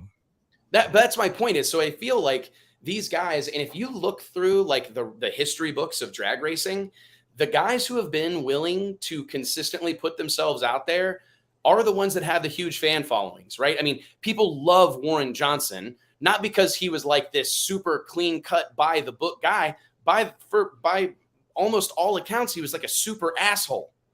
You know what I mean? Not great with fans, hard to deal with, kind of ornery, always in a bad mood. I mean, I think of Billy Glidden. This guy's got like a rabid fan base. And I mean, he's notorious for not having time for fans. He's notorious for being this kind of, prickly human being that you never knew what kind of mood you might catch him in. I mean, John Force, I don't know that he had that huge personality and this crazy charisma and over the top energy. Al Hoffman comes to mind, right? Like this was a rough around the edges, cigarette smoking, nitro funny car racer that would smack you if he felt like it. People loved that. Whit Bazemore kind of, always has an opinion, always has something to say. My dad hated Whit Bazemore. Never met the man, never crossed paths with him once. And my dad would fight Whit Bazemore right now. Whit was great. I loved Whit. I loved what he brought to the table. And he's a real. So why hasn't more people from our sport learned from that, though? Do you know what I'm saying? I think Whit, I think he had a tough road. I think that Whit actually, chose the path less traveled there. And he was ahead of his time, though. I feel like in today's times it would be like nothing or something, but maybe. But don't you think that those guys they've provided a? But he wasn't acting. He's just he's a very outspoken guy. He's very has an opinion and sticks with it, and he's got a way of doing things. But he's like an artist. He's a photographer. He's a creative guy. He's a cerebral, I guess you could call it or whatever. Real interesting dude. And I think, but you're making my point for me is that like Whit just leaned into being himself. Yeah, exactly. He didn't try to say what he thought he needed to say for Oakley or what he needed to say for whatever sponsor that he was associated with at the time. I mean, he literally just said whatever he felt passionate about or whatever he felt was his truth or the truth. And it's just, I see I see Justin Swanstrom doing it right now. Like, I think Justin Swanstrom's, like, if you had to name What's the biggest thing to come from No Prep Kings thus far in 2021? We're 4 episodes in. Justin Swanstrom has emerged as a star. Agreed? For sure. For sure. Yeah. Yep. And a lot of that, I don't think it has anything to do with how well he's run.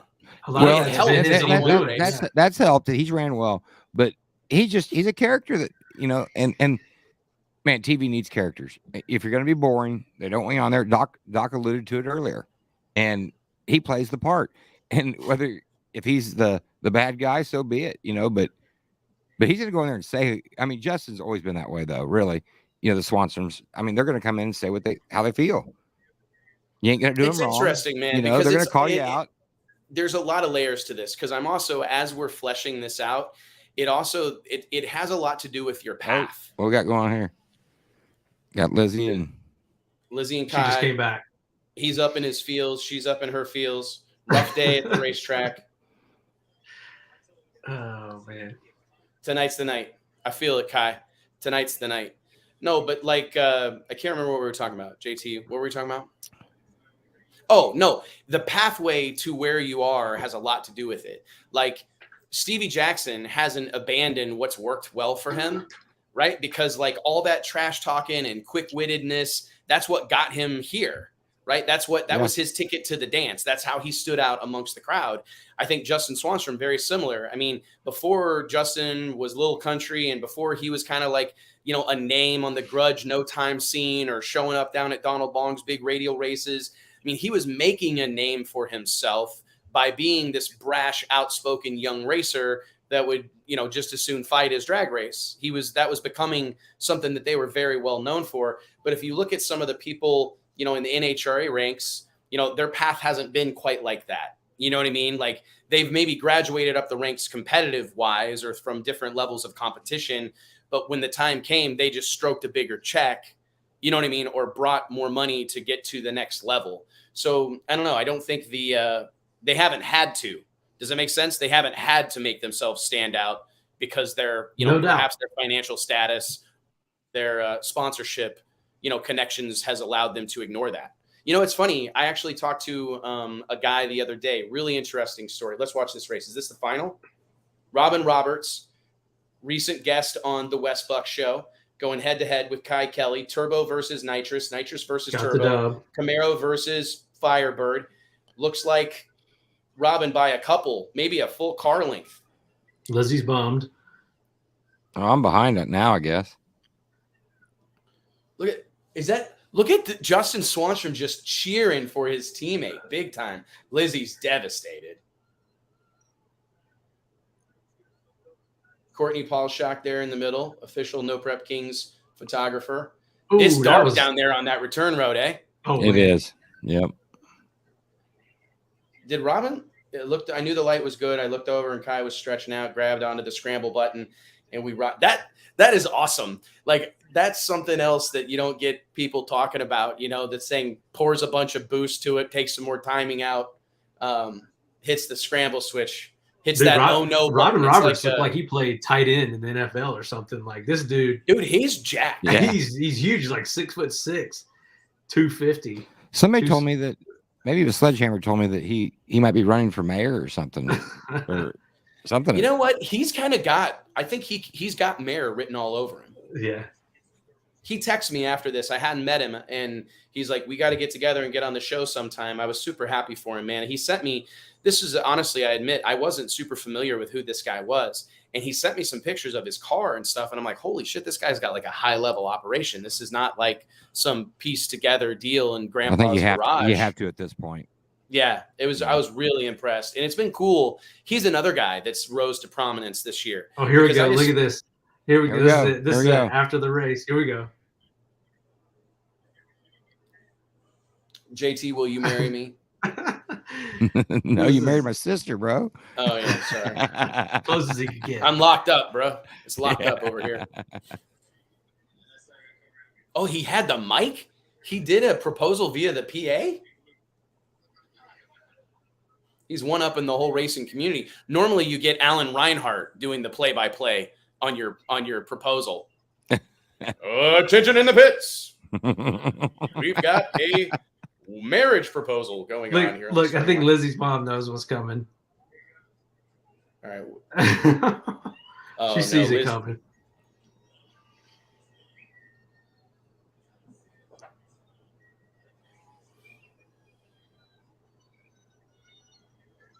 No way. Oh, I forgot this happened. Yeah. With the mic.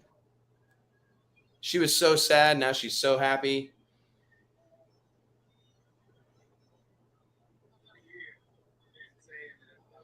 What's the over on? Lizzie's mom was on the ground, like passed out. Oh, she's super happy, or is she like? She might have fainted. She may have fainted. Look at. He is on the ground. Yeah, yeah. She's a trip. Yeah, it's an important day. Yeah, man. God knows how much it means to you, T. You know, how often you're home. You know what I mean? Just hanging out with the fam. I know. I built a shop so I can party there. Yeah. Oh, dude, it's so funny. We went till 6:30 in the morning Saturday night. Are you serious? Sunday morning, I guess you'd say. Yeah. Who's we? You and like 3 other people, or was there like a sizable crowd? I think there were still about 6 or 7 there. You know, maybe 8. Maybe 8. I don't know. Oh, Pretty 6 buzzy. or 7. Yeah. Oh my goodness. Well, at that point, yeah, you lose the, just the professionals are left at that point. Yeah, the real pros. Yeah, no doubt. Is that the semi that they've got? Is that Lizzie's semi? Is that big black? That big? Yeah. Is that like a Champion? It's a nice trailer, man. Nice cabinets. It's a competition, I think. Oh, yeah, nice. Ooh, that was rough, man. You know, the video I saw of that crash was from like the stands closer to the starting line. It didn't look near that bad, to be honest. That was rough. You know, they actually got that car back to Robert Hayes, and it wasn't nearly as bad as they thought it was going to be. Really? And it needed a front clip and that left side, but repaired it in some, I don't know, what was it, 6 weeks or so? I forget what the time frame was. Much quicker than they thought. I mean, when you watch the crash initially, interesting thing. A couple of like chassis builders that are emerging from this scene a little bit. Not that Robert Hayes is like new to the scene, but Robert Hayes is like, I mean, he's gotten some significant airtime and some significant like name value, I think, from this show, as has Cameron Johnson that built Cameron Johnson race cars that built Justin Swanstrom's car. I mean, these were guys that admittedly, I mean, I've known Robert Hayes for a long time. I wasn't super familiar with Cameron Johnson. And now I like hear people talking about saying those names a lot. I think it's pretty impressive. It says something. You know what? I actually think what none of us want to admit is that there are some similarities to what's happening here to the early days of NHRA. Like when I watch this, I see some Don Garlitzes. I see some Shirley Muldownies. You know what I mean? I see some Don Predomes. I see some John Forces. And I think that's why I mean, like kind of closing notes here as the show ends. It's a little after 9 o'clock Central, 10 o'clock out on the East Coast for our boy, Mike Carpenter. But I mean, don't you guys agree that there really is some crossover? This deal is just a modern reincarnation of drag racing and car culture a long, long, long time ago. And I think it's Pro-Mod a long time ago for me. It is Pro-Mod. It really is. It's like watching. I mean, I was very young in the formative days of Pro-Mod, but I was witness to a lot of it, and it reminds me a lot of that. Unique cars, big crowds, guys that are the character is as much a part of the show as anything. Great fan interaction, big burnouts, entertaining racing, selling your own merch. TV time. Yeah. It's funny because we act like Street Outlaws and we act like No Prep Kings is some sort of revolutionary production and no one ever could have done this before. But like, this doesn't look a whole lot different to me than like Horsepower TV or whatever on in 1995, you know, watching Pat Musey race Tony Christian at the NMCA Power Festival or whatever. Yeah, they've built these personalities from the Street Outlaws show beforehand, so we know all the backstory. I don't know, like if you've ever watched like Friday Night Lights, you know the whole show. It goes 50 minutes of like life, and then the last 5-10 minutes is the game at the end of Friday Night Lights, every episode, right? And that's what you got off. Yeah. That's what you got off Street Outlaws. Like you know the story, and then they have a little bit of a race. So then this show spun off. You know the story for most of these guys, and then they do a really good job of showing us the story of the new guys that they're bringing on as well, I think. Yeah, I mean, I agree with that. I mean, I think that's specifically, I guess my point is that there's a lot of just these people I think can relate to a lot of these guys. Maybe not all of them, but they watch this show and they see one of these guys and they see a little bit of themselves in them, or they see a little bit of their dad in that person. And it's just, to be honest, it's not all that different, you know, from drag racing, whether it's pro mod, you know, in the late 80s and early 90s, or if it's even like the height of the nitro racing kind of superstardom of Shirley Muldowney and Don Garlitz and those guys, you know, crisscrossing the country, match racing multiple nights a week. I mean, they were pop culture stars. I mean, those people were on TV. They were well known. They were absolute celebrities, and their trade just happened to be drag racing. And I think that that's what we've lost over, like, as our sport has progressed toward being higher level competition, more organized, better events, et cetera, et cetera, et cetera. I think we've lost a little bit of these kind of the rough edges that drew people to our sport in the first place. It's an interesting thing because it's hard to do both. It's hard to be everything to everybody.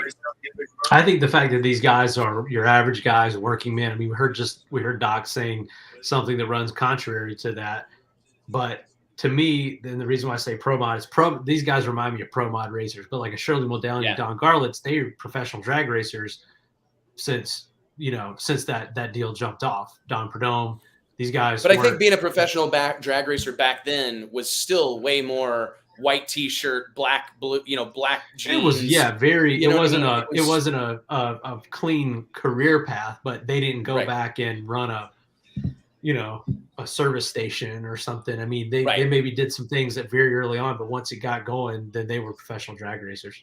No, I agree 100%, man. It's just an interesting thing because I feel, for all the, disdain that seems to exist amongst drag racing's like hardest core fans and like purists and aficionados, like, hey man, this is a good thing for our sport. I mean, the same way the place being packed in Vegas this past weekend, it was great for our sport.